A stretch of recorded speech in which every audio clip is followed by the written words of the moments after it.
तो मंगल पांडे का संबंध सर 1857 की क्रांति के विद्रोह से है, बैरकपुर छावनी से है।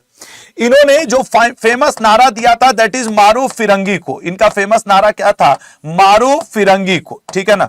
कभी कभी ये भी पेपर में पूछ देता है ये किस इन्फेंट्री के, किस वाहिनी के सिपाही थे, 34वीं इन्फेंट्री, ठीक है ना, 34वीं इन्फेंट्री के ये सिपाही हुआ करते थे मंगल पांडे। मूल रूप से इनका जन्म उत्तर प्रदेश के बलिया डिस्ट्रिक्ट में हुआ था। बलिया के लिए कहा जाता है वीरों की धरती, जवानों का देश, बागी बलिया उत्तर प्रदेश। ऐसे आप बलिया साइड जाओगे जहां से उत्तर प्रदेश में ये पढ़ने वाली जगह है, तो वहां के बस उसके पीछे ही सब डायलॉग लिखे रहते हैं, और सही भी है भाई, क्रांति हुई थी वहां से। चिथिराई उत्सव किस राज्य में मनाया जाता है? अब आज से आपकी डिटेल क्लास शुरू, जो मैं हर ऑप्शन एक्सप्लेन करता हूं और एक्सपेक्टेड वाला वही शुरू हो जाएगा। अच्छा, अभी सिक्किम बहुत चर्चा में है, इसलिए मैंने इसको ले लिया, क्योंकि आपको पता होगा जो सिक्किम के हमारे लेपचा भाई बहन हैं, इनके 2 वाद्य यंत्रों को क्या दिया गया है, जीआई टैग। आज ही सुबह मैंने पढ़ाया था, अगर किसी को याद हो तो प्लीज बतावे जरा, तो वो जीआई टैग क्या थे। वहां पे रख दो भाई, मैं ले लूंगा। हाँ ठीक है, रख दो, मैं ले लूंगा। हाँ बताना तो तुंगबुक और पुमटोंग पुलित, ठीक है ना, तुंगबुक और पुमटोंग पुलित, ये 2 चीजों को आज क्या दिया गया है, वो जीआई टैग। ये 3 तार वाला वाद्य यंत्र था, ये बांसुरी वाद्य यंत्र है। तो सिक्किम का सर इसने महोत्सव पूछा है, ठीक है। सिक्किम से सागा दावा जरूर याद रखना, सिक्किम से सागा दावा आपसे पेपर में पूछता है। तेलंगाना से बथुकम्मा, ठीक है ना, बथुकम्मा ये आपसे पूछता है। तमिलनाडु में से बहुत सारे त्योहार हैं, लेकिन चिथिराई उत्सव यहीं का है। ओडिशा से आपके कार उत्सव, उड़ीसा में रथ यात्रा उत्सव भी होता है, उसी को आप कार उत्सव भी कहते हो। उड़ीसा में लल्ला रज उत्सव, ठीक है ना, रज पर्व भी मनाया जाता है। अब देखो, मेला त्योहार उत्सव के क्वेश्चन कंफर्म है कि आपके पेपर में रहते हैं। राइट आंसर सी बन जाएगा Tamil Nadu, right answer C Tamil Nadu. कंधे कूल्हे का जोड़ किसके अंतर्गत आता है? जैसे हड्डियां को प्रकार होते हैं, ठीक उसी तरीके से एक आपके सॉकेट, बॉल एंड सॉकेट जोड़, हिंज जोड़, पाविट जोड़, सैडल जोड़, ऐसे आता है। जैसे अंगूठे का अपने ये चारों तरफ ऐसे ऐसे घूमना, ठीक है ना, अंगूठे का, ये कौन सा जोड़ का एग्जाम्पल है सर? सैडल। और ये क्वेश्चन ऐसे ही, चाहे तुम रेलवे एनटीपीसी ग्रुप डी दे दो, सीएचएसएल एमटीएस दे दो, या फिर आने वाला जीडी दे दो, वो पूछता है अंगूठा का इधर उधर जो घूमता है, इधर उधर घूमना, ये किस ज्वाइंट की वजह से संभव होता है? सैडल ज्वाइंट की वजह से, ठीक है ना। घुटना, कोहनी, उंगली, हम लोग के ये घुटने में, हम लोग की ये कोहनी में, जो आपका एल्बो है, उंगली में, इन सब में हिंज ज्वाइंट होता है। आपके घुटने में याद रखना, आपके अंगुली में बेटा, मतलब हमारे भी, ठीक है ना, और हम लोगों के नी, आपके कोहनी जो एल्बो है, इन सब में क्या होता है लल्ला? Hinge joint. कंधे और कूल्हे में, कूल्हे में, इन सब में पाइवट ज्वाइंट होता है। वहीं बॉल एंड सॉकेट ज्वाइंट कहां होता है? पाइवट ज्वाइंट नहीं, बॉल एंड सॉकेट ज्वाइंट होता है कंधे और कूल्हे में, क्षमा करिएगा, बॉल और सॉकेट ज्वाइंट होता है कंधे और कूल्हे में।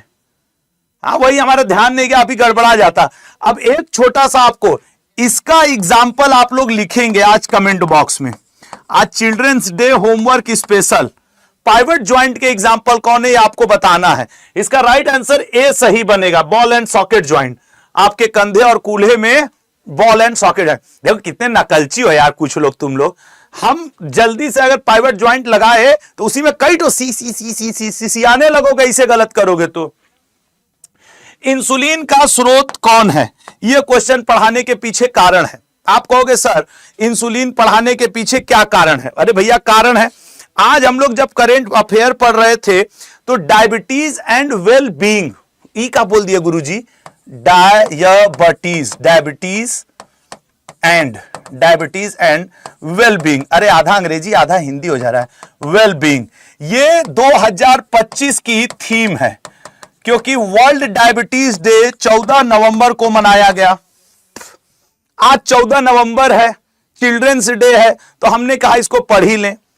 इंसुलिन की खोज किसने की थी? तो सर वो जो क्या नाम था यार उनका,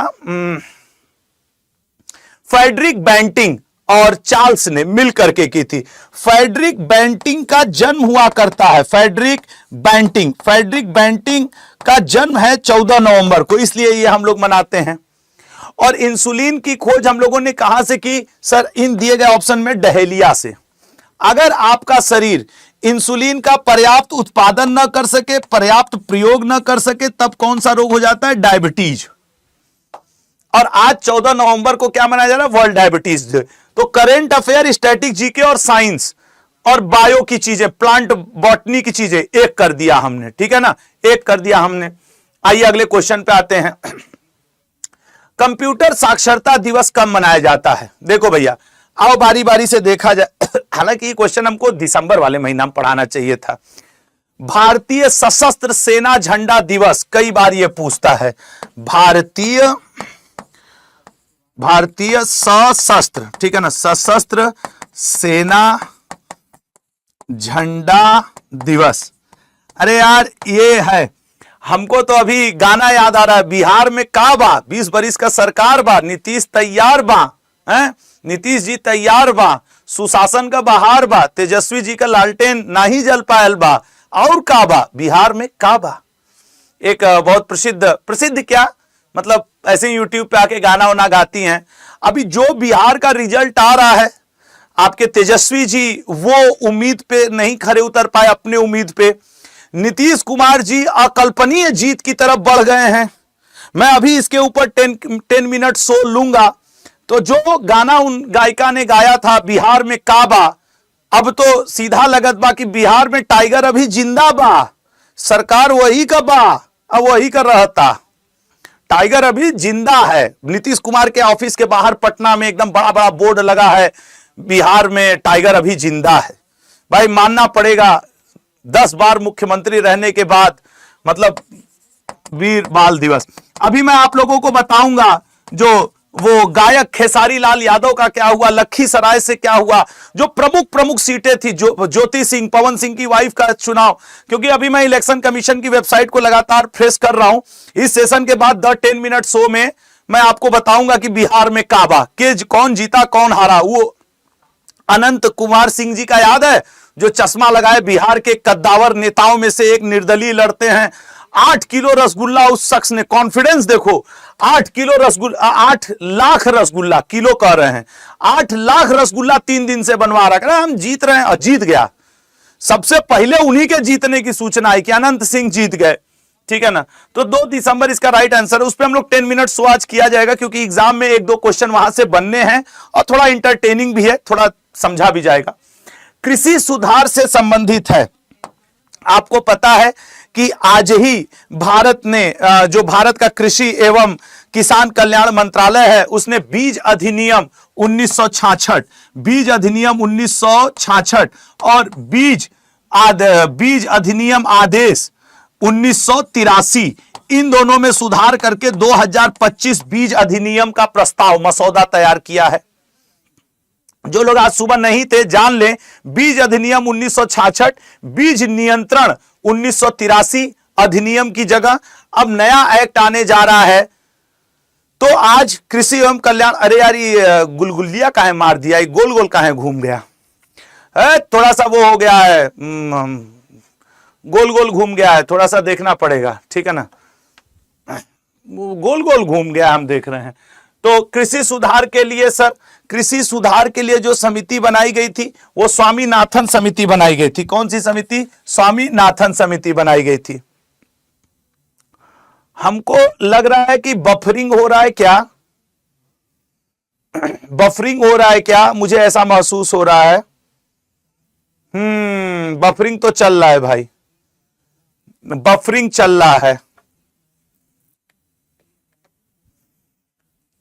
हाँ, मैं नोटिस कर रहा हूं, बफरिंग चल रहा है, बफरिंग चल रहा है। अब सही हो गया, अब सही हुआ है बफरिंग। अब सही हो गया है। तो खैर अब आ जाते हैं क्वेश्चन पे। देखो बीच में अगर को बफरिंग हो जाए करे तो थोड़ा सा, मेरे को गोल गोल दिख रहा था लेकिन अब सही हो गया है, ठीक है। हाँ तो अच्छा, अभी MS स्वामीनाथन, अभी बफरिंग हो रहा था, क्यों हुआ था? बड़े नालायक हैं सब। कौन यही वाले लोग किए थे कि बाहर वाले लोग? अब हो गया ना? हाँ चलो भैया, माहौल सही है। अभी MS स्वामीनाथन रिसर्च फाउंडेशन ने टेक फोर अवार्ड जीता है, ये भी याद रखना, ठीक है ना।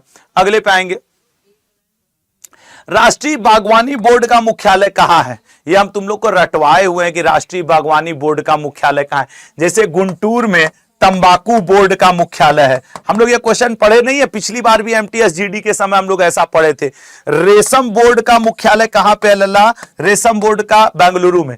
अब गुरुग्राम या फिर कोच्चि, कहां लग रहा है कि बगीचा उगीचा कहां होगा? दिल्ली के पास गुरुग्राम में या केरल के कोच्चि में? सोच समझ के बताना। तो सर आधे लोग कहेंगे गुरुग्राम में, आधे कहेंगे कोच्चि में, लेकिन याद रखना कोच्चि में भैया मसाला, केरल में मसाला बहुत होता है, मसाला बोर्ड है। बागवानी बोर्ड आपके गुरुग्राम में ही है, बागवानी बोर्ड गुरुग्राम में ही है, ठीक है ना। अगले क्वेश्चन पे आएंगे। सर्वोदय योजना किस वर्ष आया था? सर्वोदय योजना, ये मान के चलो कि दिसंबर में ग्रुप डी का भी एग्जाम रहेगा और दिसंबर के लास्ट तक MTS का भी एग्जाम का सारा सिनेरियो क्लियर हो जाएगा। अच्छा है ना, भगवान चाह ही रहे हैं कि तुम लोग का इसी बार कंपटीशन में, इसीलिए वो मौके पे मौका दे रहे हैं तुम लोग को पढ़ने के लिए। सर्वोदय योजना की बात करें तो सर 1938 में जो योजना आई थी उसका नाम था कांग्रेस योजना। फिलहाल आज बिहार में तो कांग्रेस योजना फेल हो गई। बिहार में तो कांग्रेस सरकार का, कांग्रेस का प्रदर्शन बड़ा ही निराशाजनक रहा। 1940 में गांधीवादी योजना, 1944 ईस्वी में गांधीवादी योजना, ये लाया था श्रीमन नारायण जी ने। श्रीमन नारायण जी ने, आपके कमेंट में देख रहा हूं। और 1945 में जन योजना, people's plan, people's plan sir Jayaprakash Narayan ने सर्वोदय योजना 1950 में लाया था, ठीक है ना। JP नारायण जी, आज बिहार के कई क्वेश्चन आ रहे हैं। 1950 में इन्होंने क्या लाया था? ये सर्वोदय योजना, जन योजना किसने लाया था सर? MN रॉय जी ने, MN रॉय जी ने। और लगे हाथ गांधीवादी योजना किसने लाया था? श्रीमन नारायण जी, श्रीमन नारायण, ठीक है ना, श्रीमन नारायण जी। तो ये बात आप याद रखेंगे, ठीक है ना। हाँ, कांग्रेस योजना, एक को पूछ रहा है कांग्रेस योजना। कांग्रेस योजना 1938 में जवाहरलाल नेहरू जी ने लाया था, जवाहरलाल नेहरू जी। मैं गारंटी के साथ कह रहा हूं, आप में से कई को ये नहीं पता रहा होगा, खास करके कांग्रेस योजना नहीं पता रहा होगा। मैं अपने हर एक क्वेश्चन पे मेहनत करना चाहता हूं कि भाई कुछ नया सीखने को मिले तुम्हें।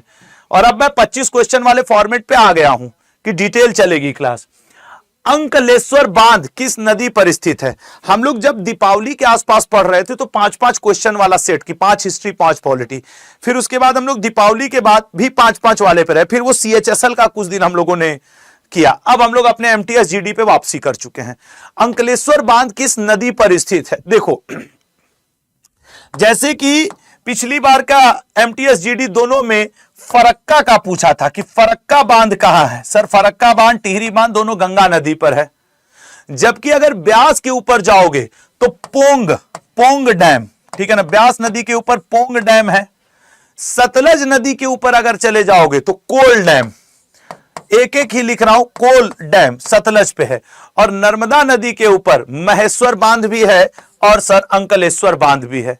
नर्मदा के ऊपर महेश्वर भी है, अंकलेश्वर भी है। तो यार अब कुछ जल रहा है स्टूडियो में, ऐसा ना हो कि फटफुट तार और बोल दे हम भागे कूद के, अरे आग लगा भागे।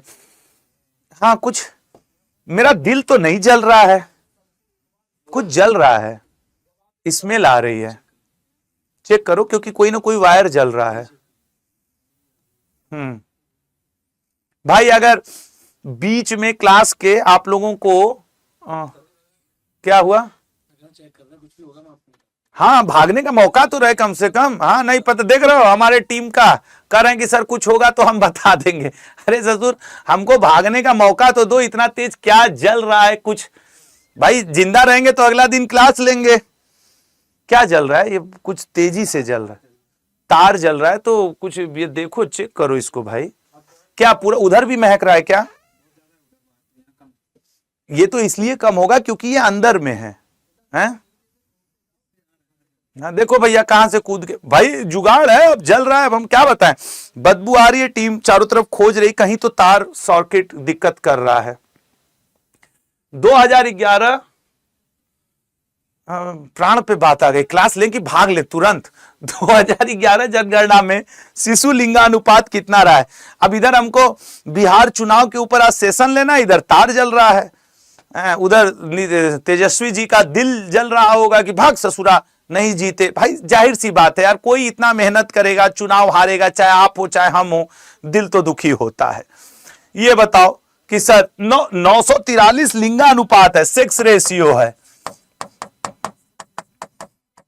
लिंगानुपात 943 लिंगानुपात है, 918 है शिशु लिंगानुपात, जबकि 382 जनसंख्या घनत्व है भारत का। जनसंख्या घनत्व मैं लिख के दे रहा हूं, आपके पेपर में जनगणना से क्वेश्चन रहेगा, मैं आज ही कह दे रहा हूं, भले 1.5-2 महीना बाद क्लास ये हो, लेकिन रहेगा क्वेश्चन, ठीक है ना। अगले पॉइंट पे आएंगे। माउंट इरेबस कहां सक्रिय ज्वालामुखी? जैसे तार वार जलता है, प्लास्टिक तो नहीं, बुरी बदबू टाइप के लगता है, अब वो जल रहा है ना, तो मेरे नाक में वो मुझे तो धुएं से बहुत दिक्कत है भाई। ये बताओ माउंट इरेबस कहां का? अरे ज्वालामुखी ना जल रहा हो, ज्वालामुखी। सर माउंट इरेबस है तो सर अंटार्कटिका में स्थित, ठीक है ना, अंटार्कटिका में। इटली में जरूर याद रखना, एटना, इटली का एटना सर्वाधिक पेपर में रिपीटेड क्वेश्चन है। वहीं चिली में चिल्लन, ये तो तुम लोग नहीं भूलोगे, भुल्लन, चिली में चिल्लन, चिली में चिल्लन ये। और इक्वाडोर का कोटापैक्सी, रेलवे हो या एसएससी, कितना बढ़िया कोड बनाना, कोटापैक्सी, रेलवे हो या एसएससी, पूछेगा जरूर, सिलेक्शन लेके पिएंगे लस्सी। कोशिश कर रहा हूं शायर बनने का। अगले क्वेश्चन पे आएंगे। ए भाई जल्दी जल्दी पढ़ लो, देखो कहीं तार वार जल रहा है, हमको कूद काट के भागना पड़ा तो हम भाग लेंगे, हाँ नहीं पता चला कि। और सुनो, आज के क्लास के बाद मैं आप लोगों के लिए, जो मैं छोटे छोटे बच्चों को पढ़ाता हूं, आज चिल्ड्रंस डे उनके साथ सेलिब्रेट किया हूं।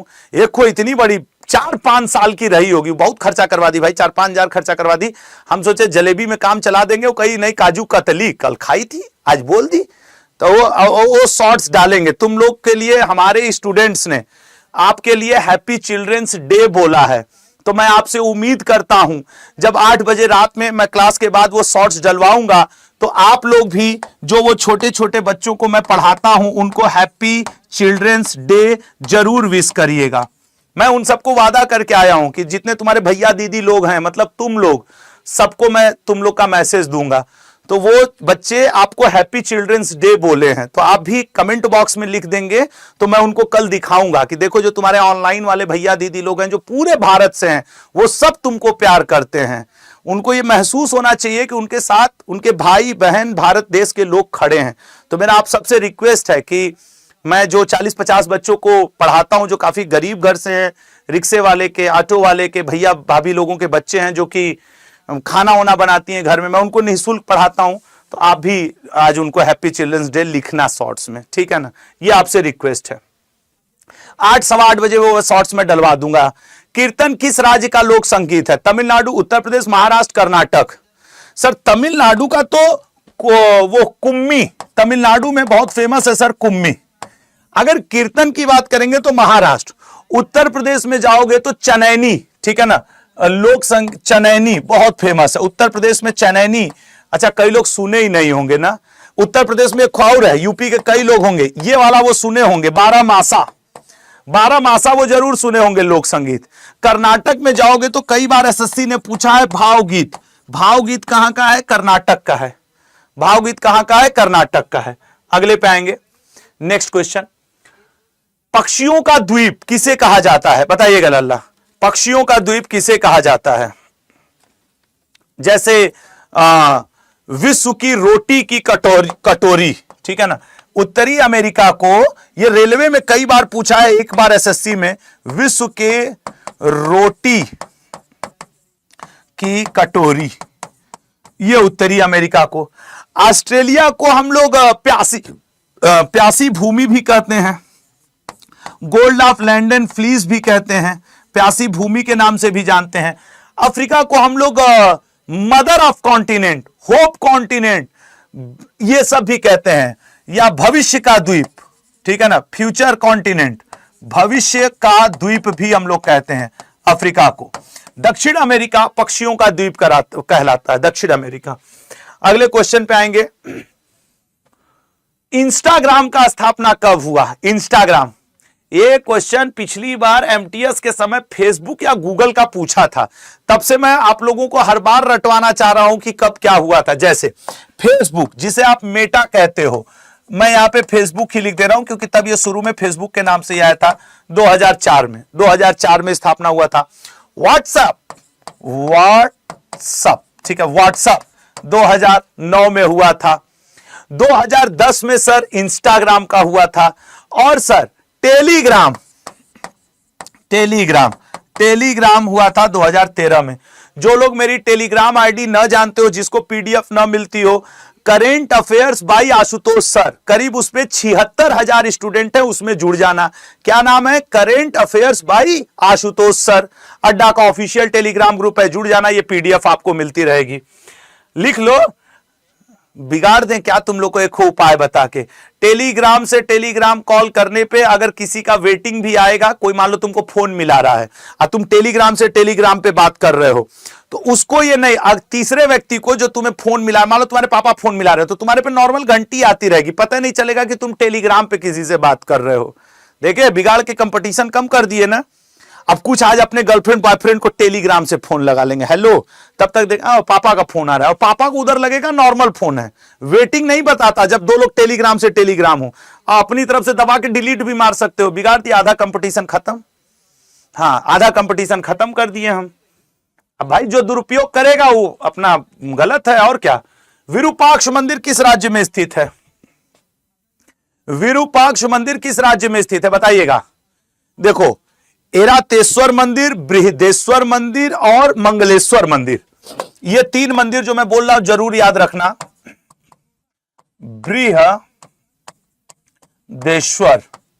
बृहदेश्वर जी मंदिर, मंगलेश्वर जी मंदिर और एरातेश्वर जी, ये तीनों के तीनों तमिलनाडु में हैं और अक्सर आपके पेपर में रहते हैं। जबकि अगर आप देखोगे विरूपाक्ष मंदिर कर्नाटक में है। केरल में आपके बाल सुब्रमण्यम मंदिर, सबरीमाला वो तुम लोग एकदम रटे रहते हो, बाल सुब्रमण्यम मंदिर। उत्तर प्रदेश में जय बाबा विश्वनाथ जी की, वाराणसी में काशी विश्वनाथ मंदिर। ठीक है, अगले पे आएंगे।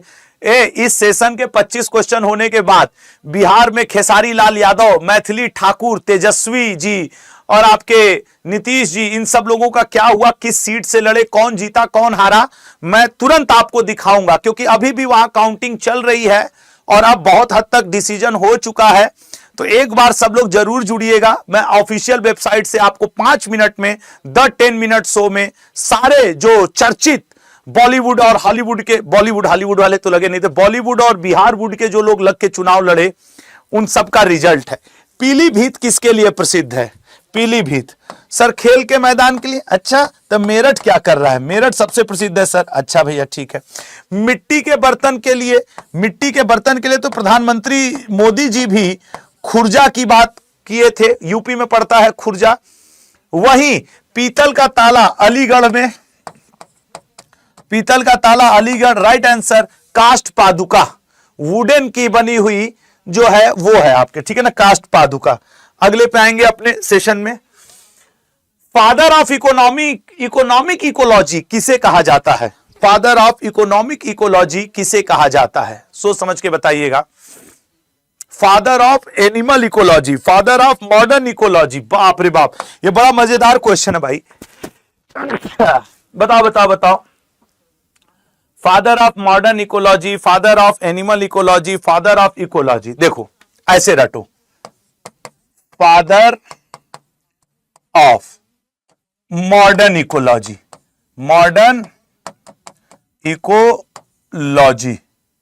ठीक है, वो थे Alexander one Humboldt. Father of, यहां पे बस कर दो एनिमल, अरे यार ये था तो एनिमल इकोलॉजी, वो है आपके कौन, Charles Elton. Father of, modern word यहां से हटाओ तो बस यहां पे फादर ऑफ कर दो, father of ecology, father of modern ecology, modern father of, वो है आपके ईपी ओइम। और father of economic ecology MS Swaminathan. आज हम लोग जब सुबह 14 नवंबर का करंट अफेयर पढ़ रहे थे तो MS Swaminathan research foundation, MS Swaminathan research foundation के को टेक फॉर नेचर अवार्ड दिया गया है। किस लिए दिया गया है सर? इस संस्था ने एक फ्रीसर्स फ्रेंड करके ऐप बनाया है, उसके लिए दिया गया है 2025 का। ये आज हम लोग सुबह के करंट अफेयर में पढ़े थे। Tech for nature award IUCN congress का, वर्ल्ड कांग्रेस का आयोजन हुआ अबू धाबी में, वहां दिया गया है। तो एमएस स्वामीनाथन जी इस समय मतलब अवार्ड इस समय चर्चा में है, उनके फाउंडेशन को मिला है। इनका देहांत हो चुका है, ये आप लोग को पता होगा, हम लोग पिछले वर्षों में पढ़े थे ये। Right answer MS Swaminathan. जड़त्व का सिद्धांत के आविष्कारक कौन है? जड़त्व के सिद्धांत के आविष्कारक, भैया जितने लोग लाइव हो कम से कम उतने लोग लाइक तो कर दो, और जितने लोग मुझे पुलिस अड्डा 247 चैनल से देख रहे हैं, पुलिस अड्डा 247, पुलिस अड्डा 247, ये आज का मेरा लेक्चर 2 चैनल पे जा रहा है, एक पुलिस अड्डा 247 पे। आप सबसे रिक्वेस्ट है, पुलिस अड्डा 247 चैनल से जो लोग मुझे देख रहे हैं, कल से केवल मैं एसएससी अड्डा पे ही दिखूंगा, एसएससी अड्डा 24/7 पे ही मैं दिखूंगा 7 बजे, ठीक है? तो जितने मेरे पुलिस अड्डा 247 से मुझे बच्चे देख रहे हैं, वो लोग S7 लिख दें कि सर 7 बजे हम एसएससी पे कल से लाइव रहेंगे हम सर, क्योंकि पुलिस अड्डा पे मेरी शाम 7 बजे वाली ये क्लास एसएससी अड्डा वाले स्टूडेंट्स के लिए तो ठीक है, पुलिस अड्डा वाले बच्चों, मेरे भाई, आप लोग अगर एक बार 7S लिख दें तो मुझे क्लियर हो जाए कि आप कल से परेशान नहीं होंगे। आप एसएससी अड्डा पे सेम लेक्चर आपके 7 बजे मैं आपको मिलूंगा, ठीक है ना? सेम लेक्चर, प्लीज रहिएगा। ये मैं क्यों कर रहा हूं? क्योंकि आपको पता है कि नवंबर के लास्ट तक मुझे अपना खुद का चैनल स्टार्ट करना है, तो धीरे धीरे चीजों को एक जगह नहीं करूंगा तो वो हो नहीं पाएगा। ये उसी प्रोसेस का नतीजा है, ठीक है ना? उसी प्रोसेस का नतीजा है। बाकी लोगों को कोई नहीं, एसएससी अड्डा पे ही हम रहेंगे। देखो एसएससी अड्डा वाले भी 7S लिख रहे हैं, तुम कहां लिख रहे हो 7S? वो पुलिस अड्डा वाले बच्चे लिखे, तुम लोग 4041 लोग लाइव हो, वो 1000 लाइव हैं उधर, 1047, ठीक है ना? तो वो बात है यहां पे। हाँ, इस क्वेश्चन का जड़त्व का सिद्धांत किसने दिया था? जड़त्व का सिद्धांत सर मैक्स प्लांक ने जो दिया था वो क्वांटम का सिद्धांत दिया था, क्वांटम का सिद्धांत, क्वांटम का। आज मैंने क्वांटम QDM मशीन के बारे में पढ़ाया है सुबह करंट अफेयर के क्लास में। भारत पहला देश बना है जिसने क्वांटम मशीन बनाई है। खैर, उसके अलावा आपके को लिख रहा आर्किमिडीज। अच्छा, तब प्लवन का सिद्धांत कौन दिया? आर्किमिडीज ही दिया है ना? तो न ए ऑप्शन सही है, न ही मेरे लल्ला आपके क्या कहा जाता है, डी ऑप्शन सही। अब बचा अल्बर्ट आइंस्टीन और गैलीलियो। गैलीलियो ने दिया है जड़त्व का सिद्धांत। आइंस्टीन का तो थियरी ऑफ रिलेटिविटी है, सापेक्षता का सिद्धांत। सापेक्षता का सिद्धांत किसने दिया है? तो आइंस्टीन ने, ठीक है? सापेक्षता का सिद्धांत दिया है आइंस्टीन ने। अगले क्वेश्चन पे जाएंगे, ये होगा C. The algebra of infinite justice किसकी रचना है? The algebra of infinite justice किसकी रचना है, बताइएगा। देखो, अब आज से डेली 7 बजे एसएससी अड्डा 24/7 पे लाइव रहना, क्योंकि अब डिटेल क्लास डेली चलेगी। द डिस्कवरी ऑफ इंडिया, नहीं sir, the discovery of India तो जवाहरलाल नेहरू जी लिखे हैं, जिनका आज जन्म दिवस है, चिल्ड्रंस डे। मेघनाथ देसाई ने the rediscovery of India, rediscovery of India, the rediscovery of India Meghnad Desai ji ने लिखा है। जबकि एम.एस. स्वामीनाथन जी की to a hungry field world, to a hungry free world, to a hungry free world. Arundhati Roy ji ने the algebra of infinite justice लिखा है। और नवीन चावला जी की बुक का नाम है मदर टेरेसा, मदर टेरेसा। और मैं लिख के कह रहा हूं, अरुंधति राय के नाम पे तो आप में से कोई टिक न करने जाता, सब आधा अधूरा में रहते ना, अरे गुरुजी हमको नहीं पता, ठीक है ना। तो ये थोड़ा सा ध्यान रखिएगा, ठीक है ना। एक लोग पूछ रहे हैं सर अक्षय अवस्थी सर नहीं दिख रहे हैं 3 दिनों से, कहां है। मैं कसम बताऊं, मुझे खुद है, अक्षय पूरे अड्डा में मेरा सबसे क्लोज फ्रेंड है। मैं खुद अक्षय से 3 दिन से बात नहीं कर पाया, मुझे 3 दिन से जुकाम बुखार था और हम ऑफिस आते हैं 3-4 बजे और तब तक अक्षय आके जा चुका होता था। वो कुछ अक्षय सर की सिस्टर का इंगेजमेंट वगैरह है यार, अक्षय सर उसमें थोड़ा बिजी हैं। शायद 20 या 21 तारीख को अक्षय सर की सिस्टर का इंगेजमेंट और विवाह वगैरह का डेट और इंगेजमेंट है, तो वो थोड़ा उसमें बिजी है, ये तो मैं आपको बता दूं, ठीक है ना। हाँ, तो अक्षय सर के बारे में जो लोग पूछ रहे हैं उनको थोड़ा मैं बता दूं कि अक्षय सर बिजी हैं अपने सिस्टर के इंगेजमेंट में, ठीक है। उनकी छोटी बहन का इंगेजमेंट है और उसके बाद विवाह भी शायद दिसंबर या जनवरी में डेट है, तो वहां अक्षय सर थोड़े बिजी हैं। निम्न में से कौन प्राथमिक क्षेत्र में नहीं आता है? यह फूड प्रोसेसिंग प्राथमिक क्षेत्र में नहीं आता है, फूड प्रोसेसिंग। इरूलर किस स्थान की जनजातियां हैं? इरूलर किस स्थान की हैं? जैसे कि लक्षद्वीप की जनजाति कोया, जरूर याद रखना, कोया, ये लक्षद्वीप की है कोया। अंडमान निकोबार में कई हैं, लेकिन जैसे हम तुमको ये नहीं कहेंगे कि तुम सेंटली, जारवा, सोमपैन ये सब याद करो। मैं तुम्हें एक नया बता रहा हूं, चरियार, चरियार कुछ अलग, तब क्लास का मजा है सर। दादर नगर हवेली भाई होडिया, ठीक है ना, होडिया। सच सच बता दो, जितने लोग मुझसे यहां अभी पढ़ रहे हो, ईमानदारी से, ये पता था। मैं ये भी कहता हूं कि तुम्हें अंडमान निकोबार में जो याद है वो क्या याद किए हो कि सर ओंग, जारवा, सोमपैन, सेंटलीज ये सब अंडमान निकोबार में है। मैं खोज करके क्वेश्चन ले आता हूं कि ले भाई नया सीख, कुछ नया जाने 25 क्वेश्चन में। ये ऑप्शन इसका करेक्ट है। अगले पे आएंगे, चरई देव मोइदाम कहां स्थित है? इसको भारत के हेरिटेज में शामिल किया गया। अब देखो, जैसे कि तेलंगाना का एक मंदिर याद रखना, समप्पा मंदिर। कौन सा? रामप्पा, समप्पा नहीं, रामप्पा, रामप्पा मंदिर। इस बार इसके पेपर में आने के चांसेस ज्यादा है क्योंकि मंदिर मेला महोत्सव क्वेश्चन रहता है, ये इस समय चर्चा में है करंट में, इसलिए कह रहा हूं। कर्नाटक का होयसल मंदिर तुम लोग को फेमस पता ही है। चलो, केशव चेन्ना मंदिर, बहुत लोगों को यह भी पता होगा, केशव चेन्ना मंदिर। इसका मतलब है सर कि या तो बी ऑप्शन या तो सी ऑप्शन। दक्षिणेश्वर काली मंदिर, शांति निकेतन, पश्चिम बंगाल में। राइट आंसर असम में, ठीक है ना, राइट आंसर असम।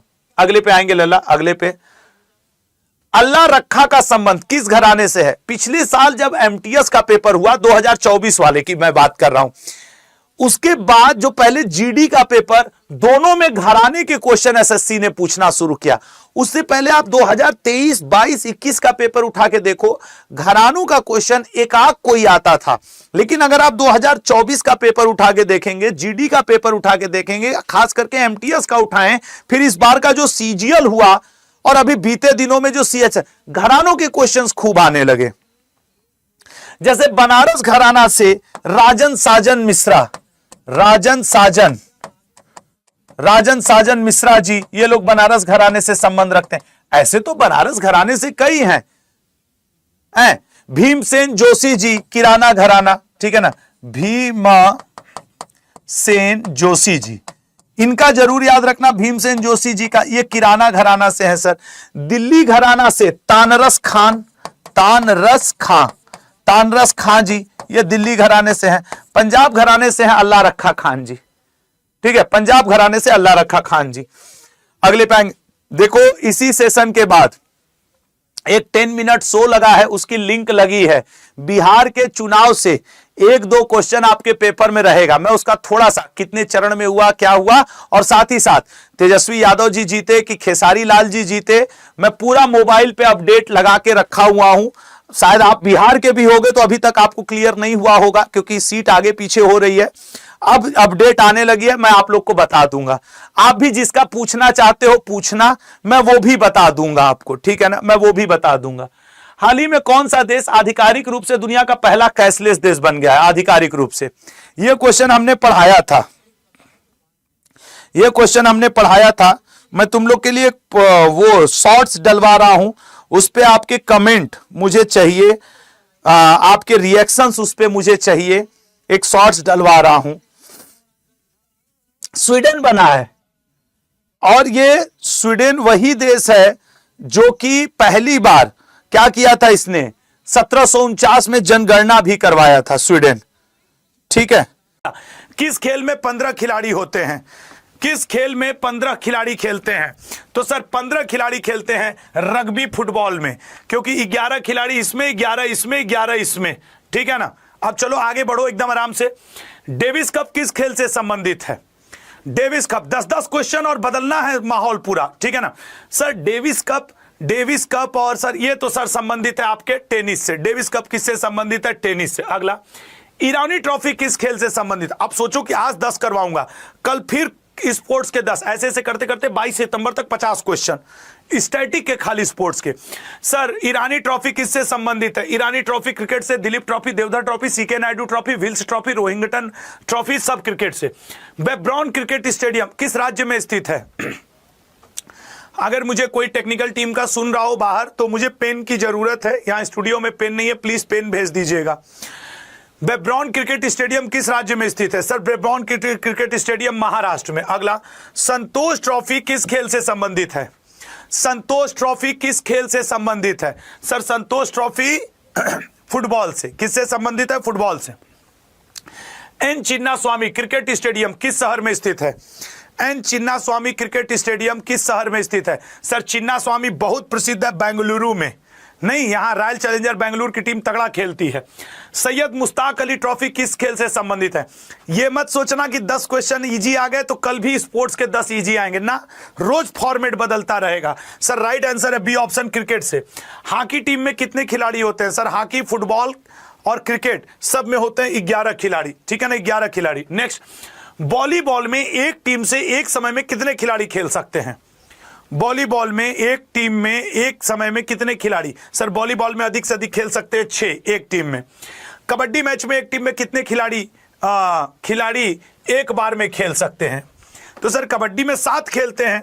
अब देखो आसान है ना, 3 मिनट में तो 10 क्वेश्चन। स्पोर्ट समाप्त। अब महत्वपूर्ण मंदिर, तुम नोटिस करना कि तुम चाहे एमटीएस दे दो, जीडी दे दो, रेलवे दे दो, कोई एग्जाम दे दो, ये सब टॉपिक इंपॉर्टेंट है, ठीक है ना, ये सब टॉपिक इंपॉर्टेंट है। अब मंदिर के 10 क्वेश्चन, ऐसे 15 टॉपिक डेली 22 से आपके चलेंगे, डेली आजकल चलेंगे। अगला, मदन मोहन मंदिर एक केंद्रीय संरक्षित स्मारक है, यह भारत के किस राज्य में स्थित है? मदन मोहन मंदिर। आंसर करो भैया सब लोग एकदम लग के। सर मदन मोहन मंदिर उत्तर प्रदेश में पड़ता है। प्रेम मंदिर उत्तर प्रदेश में पड़ता है। मथुरा मंदिर उत्तर प्रदेश में। काशी विश्वनाथ मंदिर उत्तर प्रदेश में। अगला, उत्तरी भारत में मंदिर वास्तुकला की लोकप्रिय शैली को क्या कहा जाता है? सर उत्तर भारत में जो है वो है नागर शैली, दक्षिण भारत में द्रविड़ शैली।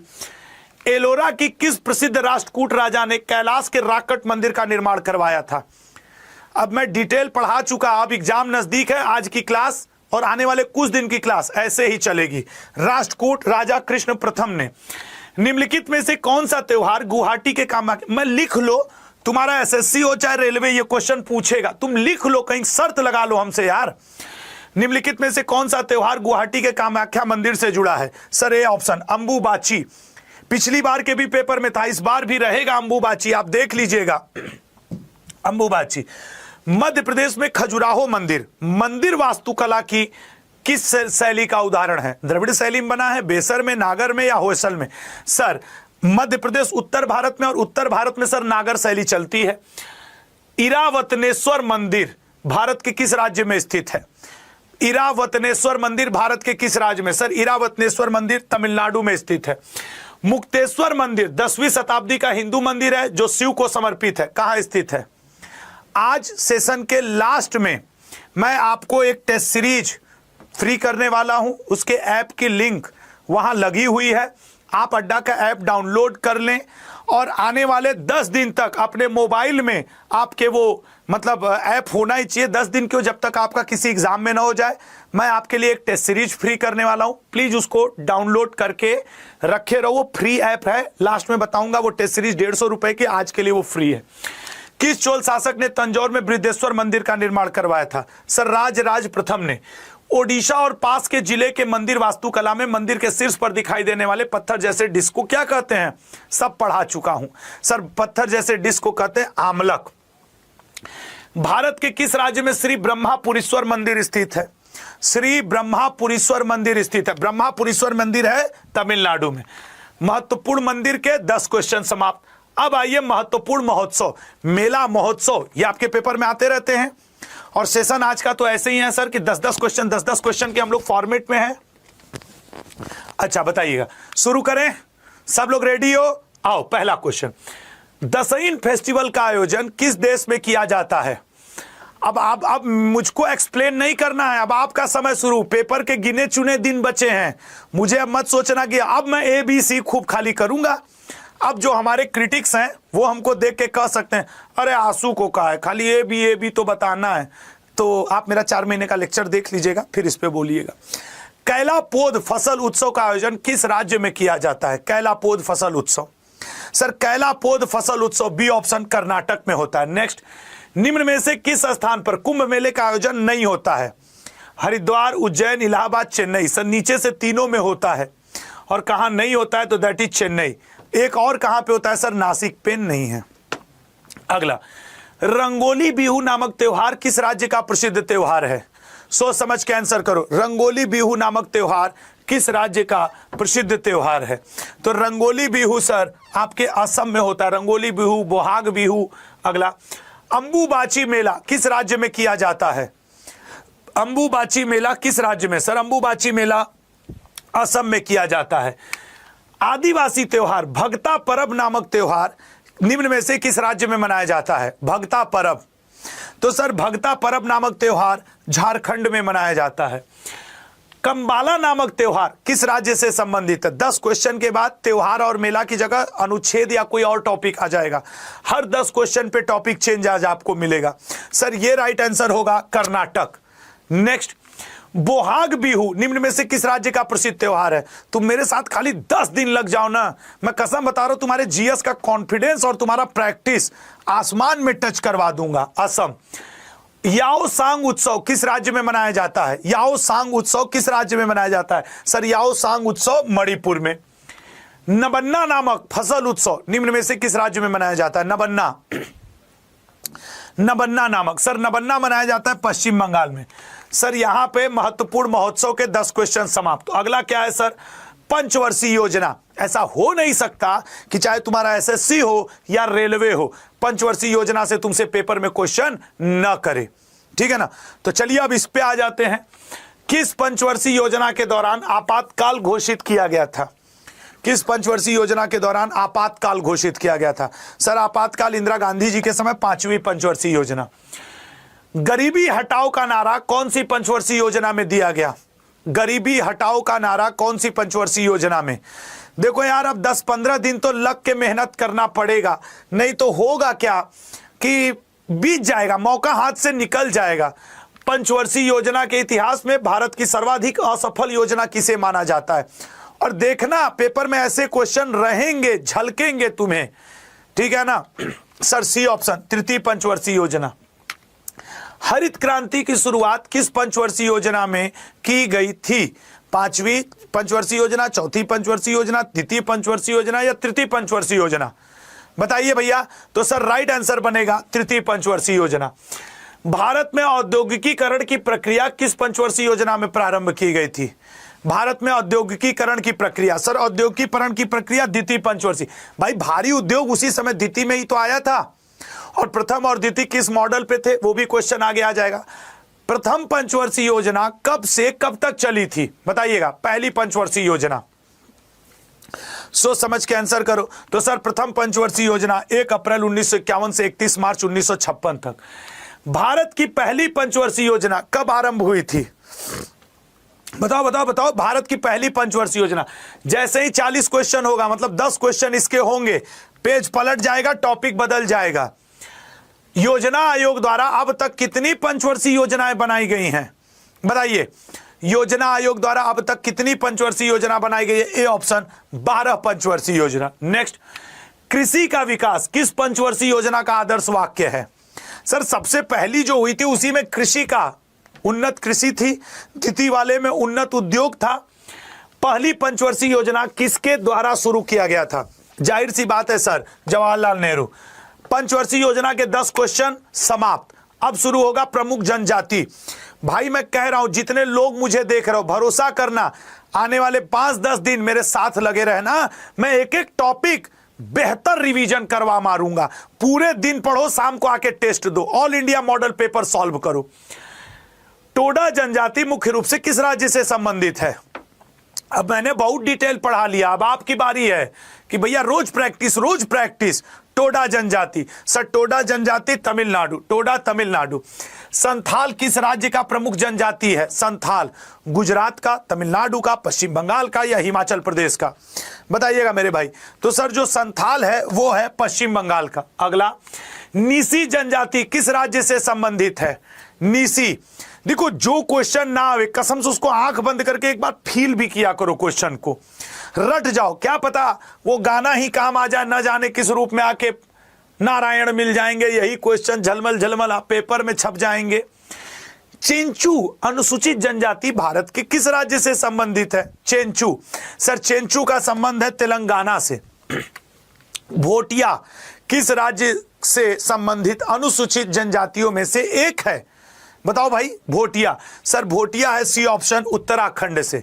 अगला, भोटिया, और देखो यहां भोटिया था, अब यही सब अंतर जब मैं डिटेल पढ़ा रहा था तो समझाता था ना। अब भूटिया है, बताओ अब किस जनजाति से बिलोंग करती है भूटिया, मतलब किस राज्य से? सर गुजरात से, तमिलनाडु से, सिक्किम से या उत्तर प्रदेश से? आंसर करो सर। राइट आंसर बनेगा सिक्किम से। नेक्स्ट, अगले पॉइंट पे आएंगे मेरे भाई। सिक्किम के बाद किस राज्य की कुकी जनजाति मीमकूट उत्सव मनाती है? देखो कुकी और मैती मुख्य रूप से मणिपुर में फेमस है, लेकिन मीमकूट उत्सव जोड़ दिया ना तो कुकी जनजाति वाले नागालैंड में मीमकूट उत्सव मनाते हैं, भाई बहन सब मिलकर के अपने में। और मैं ये एक बात गर्व के साथ कहता हूं, मेरे देश की जो जनजातियां हैं वो हमारे देश का आधार हैं, उनको मैं मानता हूं वो देश का गर्व है। सच कह रहा हूं कि नहीं? तो हमारे देश के चाहे नॉर्थ ईस्ट हो चाहे कहीं की जनजातियां हो, वो देश का गर्व है, वो प्राउड फील कराते हैं कि वी इंडियंस आर देसी, हम देसी लोग हैं। अंगामी जनजाति किस राज्य से संबंधित है जो सेकेर नई नामक उत्सव मनाती है? अंगामी जनजाति, सर अंगामी जनजाति नागालैंड से। मिसिंग जनजाति किस द्वीप पर निवास करती है? मिसिंग जनजाति, आंसर करो लल्ला। मिसिंग जनजाति, सर मिसिंग जनजाति माजुली द्वीप, सबसे बड़ा नदी द्वीप है। खासी जनजाति कहां रहती है? अब मैं आने वाले कई दिनों तक, कई दिनों मतलब 4-5 दिन तक मैं ऐसे ही पढ़ाऊंगा, 10-10 क्वेश्चन का फॉर्मेट लेके आऊंगा। अब 10 क्वेश्चन जनजाति से समाप्त, लोक नृत्य से 10 क्वेश्चन। चाहे आप एसएससी का कोई पेपर दे दो, रेलवे का आएगा यहीं से, मैं भरोसे के साथ कहता हूं। चलो भैया एक बार यार सब लोग सेशन लाइक तो कर दो यार, जितने लोग मौजूद हो लाइक तो कर दो, जितने मेरे लल्ला दोस्त यहां मौजूद हो। अच्छा एक बार सब लोग कमेंट करके बताइए, जैसे आज के 1 घंटे में मैं करीब 18 topic, maximum 18, minimum 15 topic cover करूंगा। सच बताइए ऐसा क्लास मैं 4 से 5 दिन कंटिन्यू कर दूं क्या? अगर आप 111 कमेंट करें कि हाँ सर अब टॉपिक वाइज पढ़ाते चलिए, तो मैं इसको कंफर्म मानूं, फिर आगे चल के 4-5 दिन बाद शेड्यूल चेंज करूंगा। अगर आप 111 लिखें तो मैं कि सर हर टॉपिक से 10 क्वेश्चन। आप सोचो जैसे कि लोक नृत्य, आज लोक नृत्य से 10 क्वेश्चन पढ़ाऊंगा तो आने वाले 5 दिन पढ़ाऊंगा तो 50 क्वेश्चन पढ़ा दूंगा, ठीक है ना? चलिए अगले पॉइंट पे, निम्नलिखित में से कौन सा लोक नृत्य मिजोरम का है? सोचो समझो आंसर करो। मिजोरम का है कौन सा लोक नृत्य? सर मिजोरम का है पाखु पिल्ला। लल्ला जब पढ़ो ना तो खुद की आत्मा को झकझोरा करो, सोचा करो कि तुमसे ये नहीं बन रहा है, कुछ दिन बाद एग्जाम है, और अगर तुमको बन रहा है ना, ऐसे अपने पीठ पे शाबाशी भी एकांत में दिया करो, वाओ मैंने मेहनत की है, मैंने मेहनत किया है इसलिए बन रहा है, और इस बार पार होगा एसएससी रेलवे। निम्न में से कौन सा लोक नृत्य तमिलनाडु से संबंधित है? तमिलनाडु, सर तमिलनाडु से संबंधित है कुम्मी। नेक्स्ट, बाउल नृत्य किस राज्य का लोक नृत्य है? बाउल, बताओ बताओ बताओ। बाउल नृत्य, सर बाउल होता है पश्चिम बंगाल में। तुम देखना खाली 5 दिन क्लास में आ जाओगे ना, तुमको रट सा जाएगा, तुम हमसे उबिया के कह दोगे अरे गुरुजी एक ही क्वेश्चन कई बार, अरे यार मैं तुमको ना 2-4 हजार क्वेश्चन रटवा मारूंगा, ऐसे स्थिति में ला दूंगा। निम्नलिखित में से कौन सा नृत्य छत्तीसगढ़ से संबंधित नहीं है? सर निश्चित तौर पे भगोरिया, पंथी पटवानी सैला नृत्य, पंथी नृत्य, पटवानी नृत्य, सैला नृत्य, ये जो पंथी पटवानी सैला, हाँ तीनों छत्तीसगढ़ के हैं। मणिपुर का एक विशिष्ट मार्शल आर्ट नृत्य है, मणिपुर का, बताओ भाई। सर मणिपुर का एक विशिष्ट मार्शल आर्ट नृत्य है, सी ऑप्शन, थांगता नृत्य। और आज मैं लेक्चर के लास्ट में तुम लोगों के लिए एक बड़ा गिफ्ट का भी अनाउंसमेंट है, वो आप लेके जाइएगा। मैं पहले कह दे रहा हूं फ्री है वो गिफ्ट, लास्ट में मैं अनाउंस कर सकता हूं आज उसके बारे में, तो इसलिए बने रहिएगा। आखिरी में एक अड्डा का मैं आपके लिए फ्री गिफ्ट भी अनाउंस कर रहा हूं आज। निम्नलिखित में से कौन सा नृत्य प्रकार झारखंड से संबंधित नहीं है? अग्नि, फगुआ, मर्दाना, लावड़ी। सर लावड़ी कैसे हो सकता है, ये तो महाराष्ट्र से है। अगला, निम्नलिखित में से कौन सा नृत्य सिक्किम से संबंधित है? ताशी, शब्दों नृत्य, मुनारी नृत्य, भांगड़ा, कोलाट्टम। सर देखिए ये दोनों तो नहीं है, ऊपर वाले में हो सकता, अरे एकदम राइट है भैया, ताशी। जैसे भांगड़ा है रटा है पंजाब से, कोलाट्टम ये सब केरल साइड से है, तो रटा हुआ है। निम्नलिखित में से कौन सा लोक नृत्य जम्मू कश्मीर से संबंधित है? कूद नृत्य, जावरा नृत्य, भाव नृत्य हो जा। सर कूद नृत्य, दंडी नृत्य ये सब जम्मू कश्मीर के हैं। निम्न में से कौन सा नृत्य रूप कर्नाटक से संबंधित नहीं है? बताइएगा, कर्नाटक से संबंधित नहीं है। लल्ला कर्नाटक से संबंधित नहीं है, रऊफ ये कहां से है? जम्मू कश्मीर से। निम्न में से कौन सा भारत का शास्त्रीय नृत्य नहीं है? अब देखो जिसको भी ये लग रहा है यार एग्जाम अब नजदीक है, मैं इसलिए अब 10-10 क्वेश्चन के फॉर्मेट में टॉपिक वाइज आ गया हूं, डिटेल में पढ़ाइए। डिटेल कई दिन चल चुका अब इस तरीके से, ठीक है ना। तो सर लोक नृत्य समाप्त होता है और अब शुरू होगा महत्वपूर्ण अनुच्छेद। तुम मेरा टॉपिक सिलेक्शन देख लो, मेरा टॉपिक सिलेक्शन 18 टॉपिक मैंने सेलेक्ट किए हैं तुम लोगों के लिए, हिस्ट्री, पॉलिटी, स्टैटिक से, और मैं लिख के देता हूं 5 दिन लगातार बदल देगा तुम्हारे। अब जैसे आज 10 क्वेश्चन पढ़ाऊंगा, लगातार 5 दिन 10-10 पढ़ाऊंगा, मतलब 50 महत्वपूर्ण अनुच्छेद, फिर एक दिन मैराथन कर दूंगा, समाप्त। और क्या चाहिए यार, सच कह रहा हूं कि नहीं। और अगर अच्छा लग रहा हो मेरा पढ़ाना तो चैनल सब्सक्राइब कर लेना जब तक तुम्हारा एग्जाम ना हो जाए। अनुच्छेद तो बोलो जय हिंद। और अगला क्वेश्चन, यार मैं ना ऐसे लड़कों से बड़ा परेशान रहता हूं, एक ये जो है, ये जो नेक्स्ट लिखते हैं ना, मैं एक दो से मैं दिल से कहता हूं टीचर भी परेशान होता है। सोचो कि अगले 20-25 मिनट में मैं 60 क्वेश्चन करवा ले गया, फिर भी वो नेक्स्ट नेक्स्ट कह रहा, बुरा नहीं लगता यार। तो अगली बार ये इलोईसी जो पिलोसी तुम्हारा नाम है, मैं पलट दूंगा माहौल में। ऐसा नहीं हूं कि जो मैं बर्दाश्त करता हूं बहुत देर, मैं ब्लॉक भी करना जानता हूं, इसको तुम चाहे जिस तरीके से भी लो। 20 मिनट में 60 क्वेश्चन करवा चुका हूं। आओ अनुच्छेद पे। और तुम लोग ऐसे लोगों को बोलते क्यों नहीं हो यार, ऐसे लोगों को बोलते क्यों नहीं हो? चलो, आपातकाल के दौरान किन मौलिक अधिकारों को निलंबित नहीं किया जा सकता है?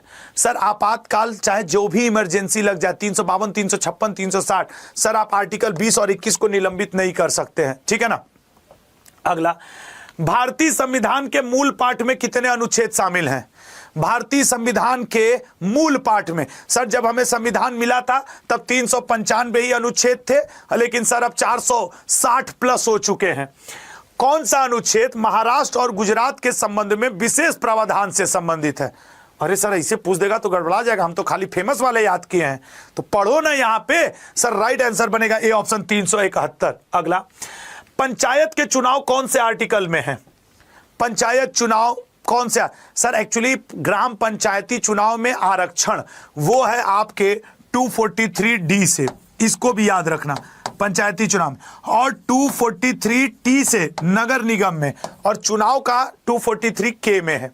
अगला, धार्मिक मामलों के प्रबंध की स्वतंत्रता से कौन सा आर्टिकल संबंधित है? एक्चुअली आर्टिकल 25 से लेकर 28 तक सब आपका धार्मिक स्वतंत्रता से है, रिलीजियस फ्रीडम से है, लेकिन प्रबंधन ये वर्ड जो आ गया, अब ये इसको डिफिकल्ट किया। तो सर ये दोनों ऑप्शन तो होंगे नहीं, क्योंकि 25 से 28 ही है। सर निश्चित तौर पर इसका आंसर है 26, ठीक है ना, 26 इसका आंसर है। अनुच्छेद 76 किससे संबंधित है? भारत के महान न्यायवादी से, भारत के मुख्य न्यायाधीश, भारत के राष्ट्रपति। सर देखिए आर्टिकल 93 में ये हैं सर, 52 में ये हैं सर। चीफ जस्टिस लोग सर 124 से लेके 129 तक रहते हैं। भारत का महान न्यायवादी MC सीतलवाड़ पहले थे। अगला पॉइंट, कौन सा आर्टिकल कानून के समक्ष समानता को निर्दिष्ट करता है? हर 10 क्वेश्चन के बाद फॉर्मेट चेंज होगा ये याद रखना।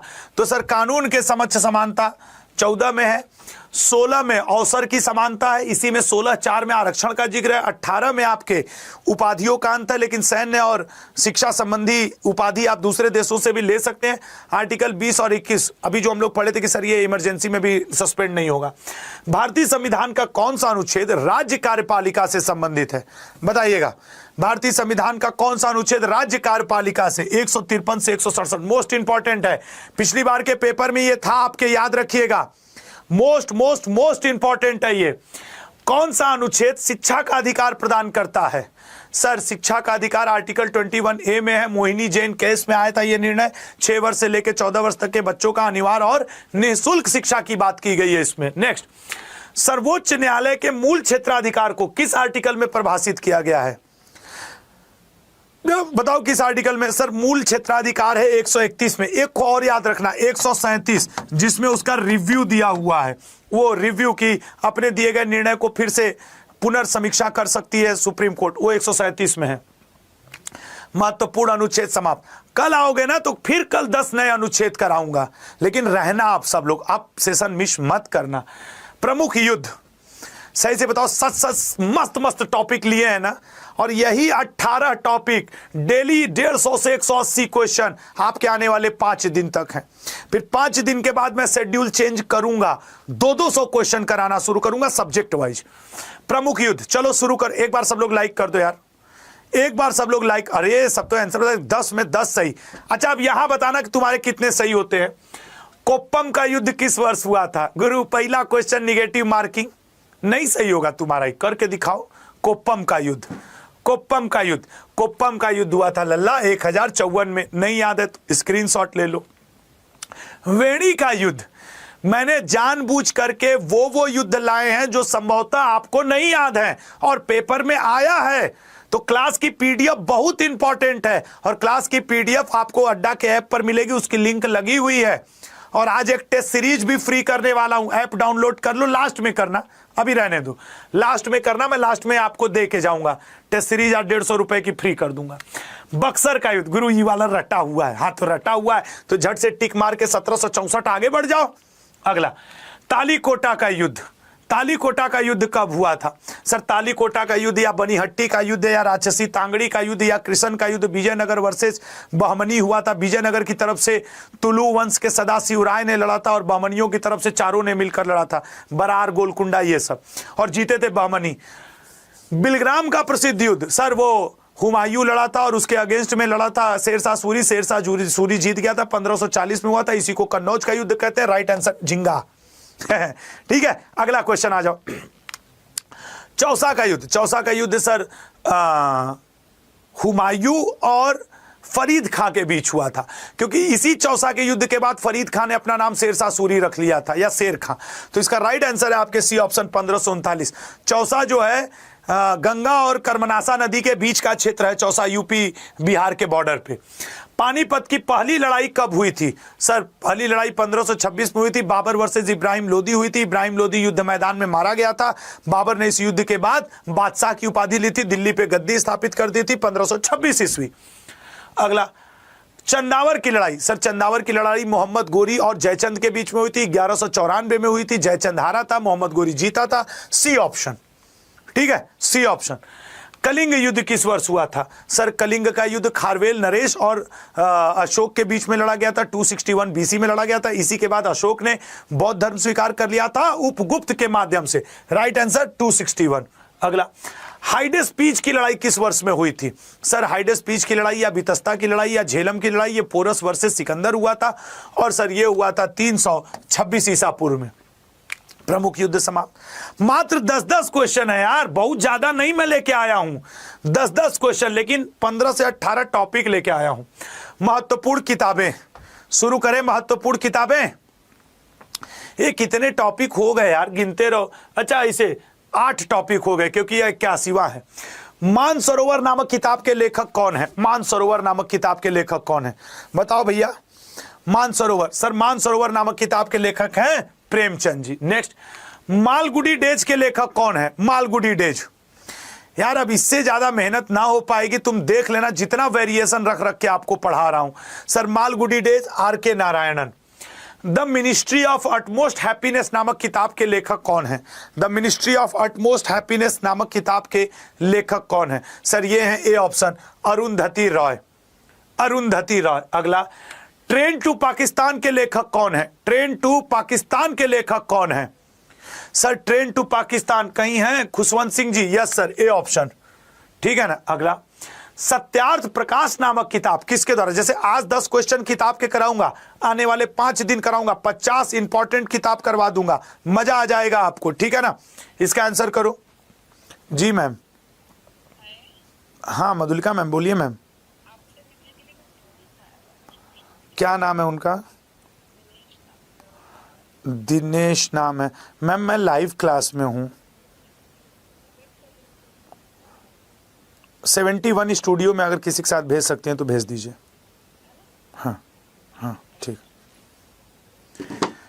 देखो कोई स्टूडेंट आए हैं मिलने के लिए, अब वो 1 घंटा बेचारे वेट करते, कितनी उम्मीद लगा करके आए होंगे, तो मैंने कहा भेज दीजिए स्टूडियो में। क्या बोलें, क्योंकि यार किसी को इंतजार कराना सही नहीं है। तुम लोग भी मिल लेना, देख लें कौन आ गया ऑफिस में। निम्न में से कौन सी किताब मुंशी प्रेमचंद द्वारा नहीं लिखी गई है? मुंशी प्रेमचंद द्वारा सर गोदान गबन और गाइड नहीं लिखे हैं सर, निर्मला तो लिखे हैं, गोदान गबन और गाइड, ठीक है ना।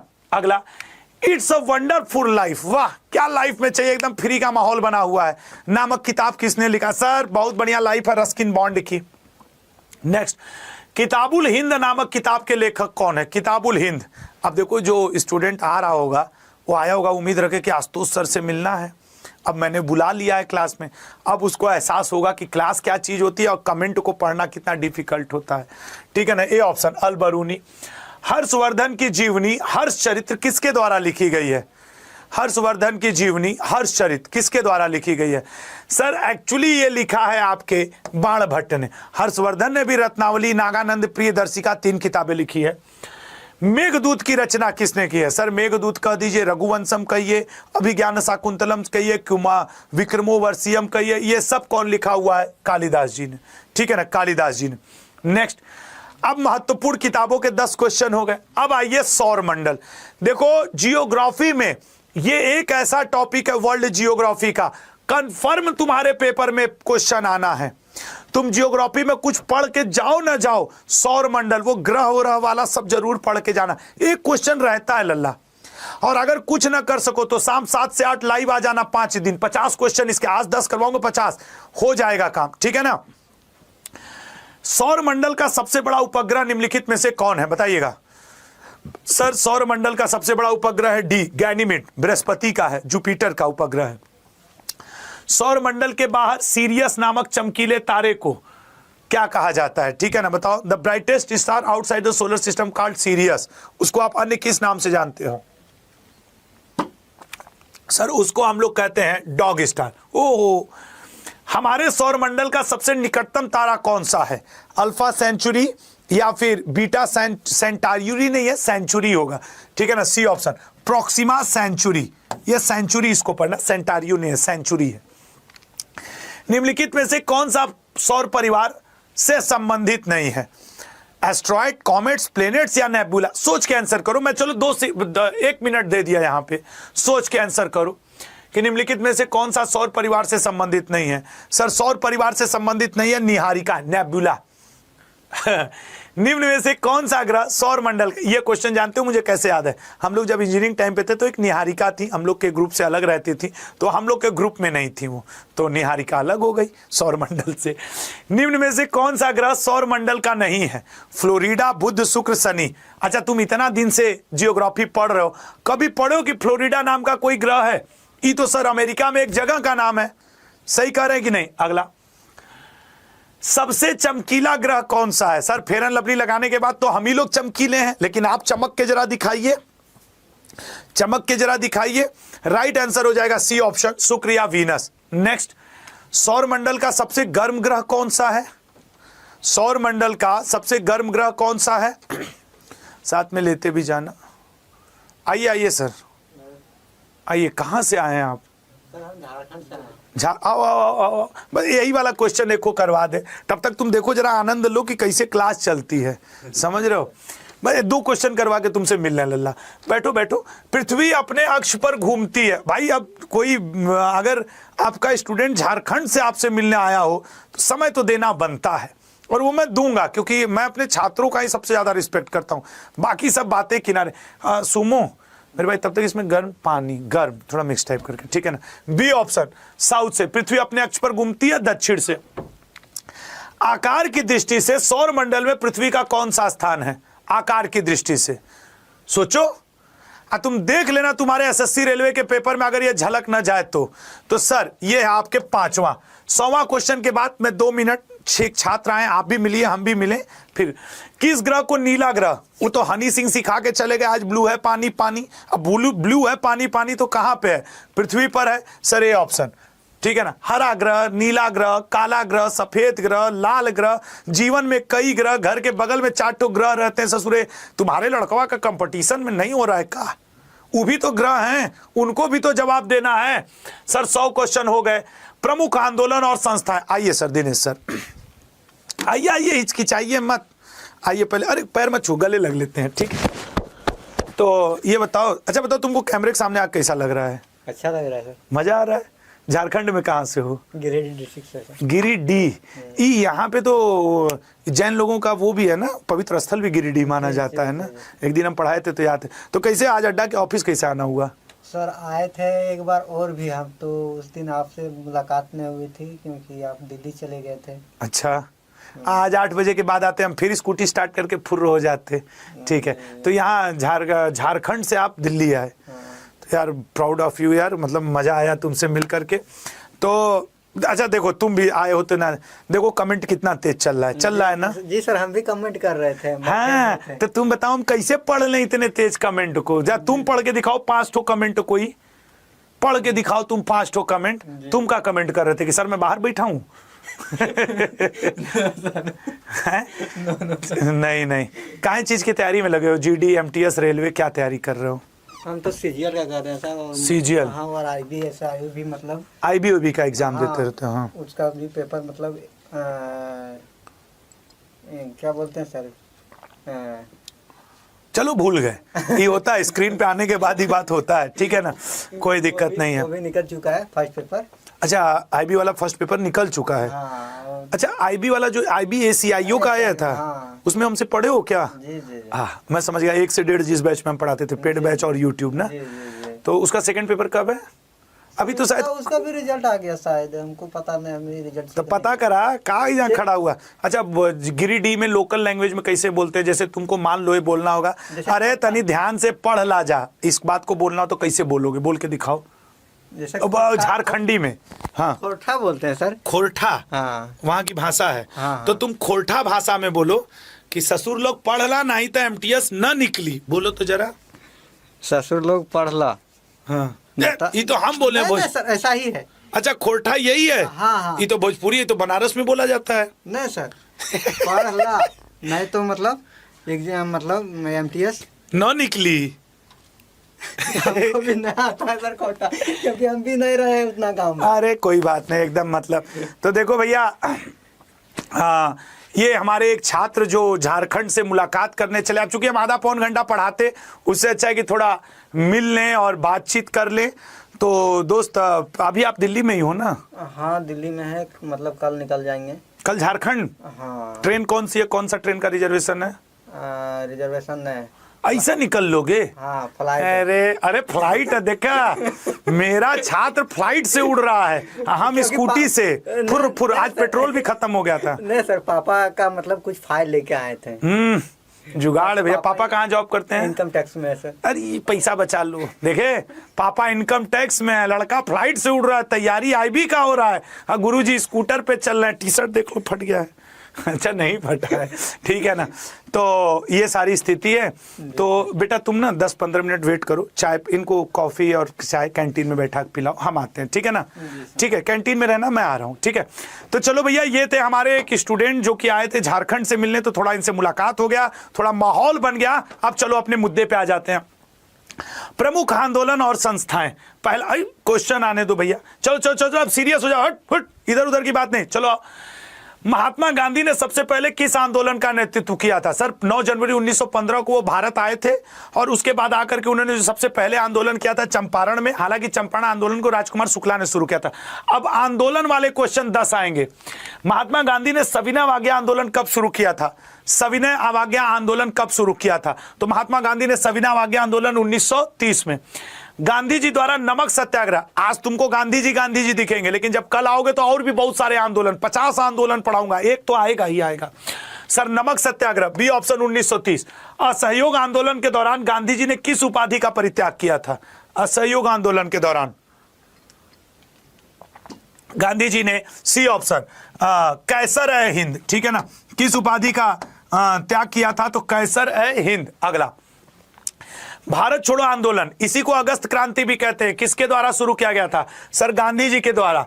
अगला पॉइंट, महात्मा गांधी द्वारा चलाए गए किस आंदोलन ने भारतीय किसानों की मदद की थी? गांधी जी के द्वारा यह पहला किसान आंदोलन भी था, और इसका नाम था खेड़ा सत्याग्रह। अगर कोई कहे कि सर चंपारण वाला उनका पहला था, तो मैं कहूंगा गांधी जी उसमें गेस्ट थे, वो आंदोलन राजकुमार शुक्ला जी का था। फॉरवर्ड ब्लॉक का संस्थापक कौन था? सर 1939 ईस्वी में कांग्रेस के अध्यक्ष पद से इस्तीफा देकर के, और उनकी जगह अध्यक्ष बन गए फिर डॉक्टर राजेंद्र प्रसाद। सुभाष चंद्र बोस जी ने 1939 में फॉरवर्ड ब्लॉक। अगला क्वेश्चन, भारतीय राष्ट्रीय कांग्रेस की स्थापना किसने की थी? बताना। भारतीय राष्ट्रीय कांग्रेस की स्थापना किसने की थी? सर भारतीय राष्ट्रीय कांग्रेस A.O. ह्यूम ने की थी। इसे फुल फॉर्म है एलन ऑक्टेवियन ह्यूम। वो 1885 में की थी। कांग्रेस का प्रथम महासचिव था। इसको कांग्रेस का पापा जनक कहा गया। सत्य शोधक समाज की स्थापना किसने की थी? बताइएगा। सत्य शोधक समाज की स्थापना किसने की थी? Sir A option, Jyotirao Phule. Hindustan socialist Republican association की स्थापना कब की गई थी?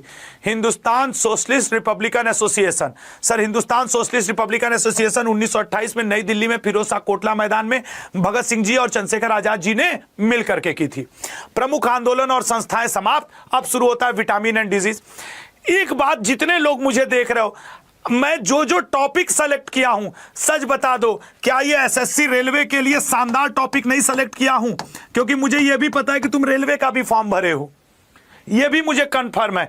और जितने लोग यहां मौजूद हो, आखिरी क्षण तक मौजूद रहना। आज एक टेस्ट सीरीज ऑल इंडिया अड्डा का 150-125 का टेस्ट सीरीज आज फ्री कर रहा हूं। अड्डा के ऐप पर वो आपको मिलेगा। अड्डा के ऐप की लिंक लगी है, डाउनलोड कर लो, 20-25 MB। और इस क्लास की PDF भी उसी पे मिलेगी। और आने वाले 15 दिन तक अब मैं हर PDF क्लास में देके जाऊंगा। आज के क्लास की PDF भी क्लास में देके जाऊंगा, ये बात याद रखना। तो लाइव आना आप शुरू कर दीजिए, क्योंकि जो लोग लाइव नहीं आएंगे उनको PDF अब नहीं मिल पाएगी। मैं साफ कह रहा हूं। अब आइए सब लोग, निम्न में से कौन विटामिन B1 का प्रमुख स्रोत है? विटामिन B1 थायमीन न चावल। निम्न में से कौन विटामिन B2 का प्रमुख स्रोत है?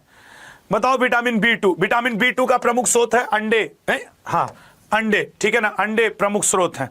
अगला आपके लिए, नियासिन किस विटामिन का रासायनिक नाम है? नियासिन। सर नियासिन है आपके विटामिन B3 का, क्योंकि डी का तो कैल्सीफेरॉल है, ई का तो टोकोफेरॉल है, सी का स्कर्वी आपके एस्कॉर्बिक एसिड है। कौन सी बीमारी एक परजीवी के कारण होती है? मतलब प्रोटोजोआ होगा ना। हाँ बताओ। सर ई वाली फंगस के कारण होती है, ई वाली बैक्टीरिया के कारण होती है, ई वाली वायरस के कारण होती है। तो मलेरिया ही तो बचा, मलेरिया ही तो बचा। अगला, विटामिन डी का रासायनिक नाम क्या है बताइएगा, विटामिन डी का रासायनिक नाम क्या है? सर विटामिन डी का रासायनिक नाम है कोलीकैल्सीफेरॉल या कैल्सीफेरॉल। विटामिन डी को सनसाइन विटामिन भी कहते हैं, एंटी रिकेट्स विटामिन भी कहते हैं। बालू मक्खी के कारण कौन सा रोग फैलता है बताइएगा, बालू मक्खी के कारण कौन सा रोग फैलता है? बालू मक्खी के कारण जो रोग फैलता है उसे कहते हैं काला जर। अगला, विटामिन सी का रासायनिक नाम क्या है? सर विटामिन सी का रासायनिक नाम है एस्कॉर्बिक एसिड, ठीक है। विटामिन ई का रासायनिक नाम क्या है? एंटी स्टेरिलिटी विटामिन भी इसको कहते हैं और इसका जो केमिकल नेम है सर वो है टोकोफेरॉल। नेक्स्ट, अगला, मिर्गी किस अंग से संबंधित है? आपके फेफड़े से, आपके मस्तिष्क से, आपके आंख से, आपके त्वचा से? सर मिर्गी संबंधित है मस्तिष्क से, ठीक है ना, मस्तिष्क से। जैसे ही 20वां क्वेश्चन होगा फिर बदल जाएगा आपका पैटर्न। टीबी किस अंग को सबसे अधिक प्रभावित करता है? सर टीबी बैक्टीरिया के द्वारा होने वाला रोग है। इसके बैक्टीरिया का नाम है माइकोबैक्टीरियम ट्यूबरकुलोसिस और इसके सर राइट आंसर बनेगा फेफड़े को। विटामिन और डिजीज समाप्त। अब ये सेशन रोज चलेगा 10-10 का रोज। अब कौन सा आ गया? जल विद्युत परियोजनाएं। बहुत सारी ऐसी नदी होती हैं और उन नदियों के ऊपर जल विद्युत परियोजनाएं या नदियों के किनारे शहर बसे होते हैं, वो क्वेश्चन आपके पेपर में भी खूब रहते हैं। अब आ जाओ जरा जल विद्युत परियोजनाएं देख लें 10 क्वेश्चन। और ये मत सोचना कि ऐसा सेशन सिर्फ आज चल रहा, आने वाले 5 दिन यही चलेगा, लास्ट में शेड्यूल भी बताऊंगा। Nagarjuna Sagar hydro electric power plant किस नदी पर स्थित है? Nagarjuna Sagar hydro electric power plant किस नदी पर स्थित है? भैया जिनके पास अड्डा का ऐप नहीं है, देखो चैट बॉक्स में ऊपर अड्डा ऐप की लिंक पिन है, आशुतोष त्रिपाठी उसमें लिखा है, डाउनलोड कर लो। मैं अभी आपको एक 125-150 रुपए का all India test series free करने वाला हूं। जब फ्री करूंगा तो जिनके पास अड्डा का ऐप होगा उन्हीं को वो डाउनलोड हो पाएगा और इस क्लास की पीडीएफ भी। तो फ्री की चीज बता रहा हूं, 125-150 लगता, चूंकि आज रेलवे अड्डा हमारा जो चैनल है 5 लाख का हो गया, उस खुशी में उसको आज फ्री किया गया है। और अभी एनटीपीसी का लगोगे टेस्ट सीरीज खरीदने 125-150 का, तो भैया ले लो एमटीएस का, ठीक है ना। नागार्जुन अर्जुन जब भी होंगे तो सर कृष्णा नदी पर, क्षमा करिएगा, अर्जुन जब भी होंगे तो कृष्ण के साथ कृष्णा नदी। Sardar Sarovar hydro electric power plant किस नदी पर स्थित है? Sardar Sarovar hydro electric power plant sir Narmada नदी पे, ठीक है ना। इसी पे जवाहर सागर, सरदार सरोवर और आपके ये क्या कहते हैं, एक और कौन सा यार, राणा प्रताप सागर, सब नर्मदा पे हैं। Bhakra Nangal hydro electric power plant किस नदी पर है? सर भाखड़ा नांगल है सतलज पे। नेक्स्ट, सलाल, ये बहुत इंपॉर्टेंट है, वो हर हाइड्रो इलेक्ट्रिक पावर प्रोजेक्ट जो जम्मू कश्मीर में है, भारत और पाकिस्तान के बीच में विवादित है, वो ज्यादा आपके पेपर में पूछता है मेरे भाई। सर राइट आंसर बनेगा चेनाब। अगला, Shiva Samudram hydro electric power plant किस नदी पर स्थित है? Shiva Samudram hydro electric power plant, sir Shiva Samudram hydro electric power plant Kaveri नदी पर। भाखड़ा नांगल परियोजना किस राज्य में स्थित है? भाखड़ा नांगल परियोजना किस राज्य में स्थित है? सर ए ऑप्शन, पंजाब में स्थित है। नागार्जुन सागर बांध किस राज्य में स्थित है? नागार्जुन सागर, सर नागार्जुन सागर बांध आंध्र प्रदेश में स्थित है। सरदार सरोवर परियोजना का निर्माण किस वर्ष हुआ? कोई जरूरी नहीं है कि तुमको हर क्वेश्चन याद हो, ये संभावित क्वेश्चंस की सीरीज है, इनकी पीडीएफ रखो और आने वाले 15 दिन रगड़ मारो इनको, ठीक है ना। बी ऑप्शन 2017, इसीलिए कह रहा हूं कि अड्डा का ऐप होना चाहिए तुम्हारे पास। ऐप की लिंक लगी है, फ्री है, 30-35 MB, डाउनलोड करके रख लो मोबाइल में, कुछ नुकसान नहीं पहुंचाएगा। पीडीएफ वहीं पे अब मैं दिया करूंगा तुम्हारे लिए। सुबन सिरी जल विद्युत परियोजना किस राज्य में स्थित है? सर सुबन सिरी जल विद्युत परियोजना अरुणाचल प्रदेश। कोसी नदी परियोजना भारत और किस देश की साझी परियोजना है? कोसी नदी परियोजना, सर कोसी नदी परियोजना भारत और नेपाल की साझी परियोजना है। जल विद्युत परियोजना है समाप्त। अब एक टॉपिक और, एसआई यूनिट्स। अब फिजिक्स में तुमने नोटिस किया होगा कि इसका मात्रक क्या है, उसका मात्रक क्या, ऐसे रहता है। यहां पे डेली एसआई यूनिट, आज एसआई यूनिट है, कल मैं यहां का टॉपिक हो सकता है बदल दूं, लेकिन फिजिक्स के 10 क्वेश्चन, बायो के 10 क्वेश्चन, केमिस्ट्री के 10-10, ऐसे कर करके मैं तुम्हें दोहरवा मारूंगा सब। चलो बताओ, निम्नलिखित में से कौन लंबाई की एसआई यूनिट है? लंबाई की एसआई यूनिट है, सर लंबाई की एसआई यूनिट है मीटर। अगला, विद्युत धारा की एसआई इकाई क्या है? विद्युत धारा की, सर विद्युत धारा की एसआई इकाई है एम्पियर। थोड़ा तेज करो। तापमान की एसआई इकाई क्या है? सर तापमान की होती है केल्विन। देखो छोटे छोटे हैं यार, रट लो, देख लेना, एक पूछेगा। द्रव्यमान की एसआई इकाई क्या है? सर द्रव्यमान का मतलब भार, भार को किलोग्राम। समय की एसआई यूनिट क्या है? सर समय की एसआई यूनिट है सेकेंड। मिनिमम वही है ना। कौन सा अनुच्छेद उच्च न्यायालय को रीट जारी करने की शक्ति प्रदान करता है? तो यार ये नहीं है, ये नहीं है। अब आप ए और बी में, सर ये तो हाई कोर्ट जज का ट्रांसफर, हाई कोर्ट जज का ट्रांसफर है, ये तो हाई कोर्ट जज का ट्रांसफर है, यही है ना। इसलिए ये भी नहीं है गुरुजी। फिर तो बचा क्या? अनुच्छेद 226। वहीं अनुच्छेद 32 के अंतर्गत 5 रीट जारी करता है कौन? Supreme court. रीट जारी करता है सुप्रीम कोर्ट, हाई कोर्ट। याद रखना, हाई कोर्ट के रीट की अधिकारिता क्षेत्र जो है वो ज्यादा है रेदर देन सुप्रीम कोर्ट। अगले पे आएंगे, नेक्स्ट क्वेश्चन। लोकसभा की संरचना से संबंधित कौन सा आर्टिकल है? देखो ये दो वो वाली गेंद है कि ट्राई गेंद है जो सबको याद होगा, और अनुच्छेद घुमा फिरा के 30 ही 40 हैं जो एग्जाम में बार बार पूछे जाते हैं, तो मुझे भी उनको दोहराना पड़ता है, समझ रहे हो ना। मैं नए अनुच्छेद थोड़ी ला दूंगा।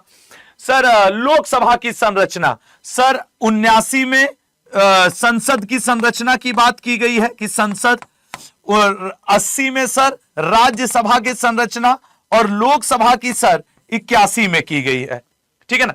अनुच्छेद 61 सर महाभियोग या फिर इंपीचमेंट से रिलेटेड है, महाभियोग या फिर इंपीचमेंट से रिलेटेड है, तो वो भी याद रखेंगे। अगले पे आएंगे, 7 भाषाओं की भूमि किसे कहा जाता है? 7, कासरगोड को, कोल्लम को, कुर्ग को या फिर नासिक को? 7 भाषाओं की भूमि किसे कहा जाता है? सोच समझ के बताइएगा। 7 भाषाओं की भूमि किसको कहा जाता है? कासरगोड को, कोल्लम को, कुर्ग को या फिर नासिक को? देखो इस तरीके के क्वेश्चन मैंने कई बार देखा है कि आपके एग्जाम पेपर में आपको देखने को मिल जाते हैं।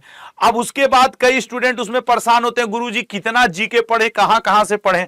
पढ़ना तो पड़ेगा। जैसे आपको पता है ये जो कोल्लम जगह है ना, ये पूरे वर्ल्ड में काजू का सबसे बड़ा प्रोडक्शन करता है, काजू का।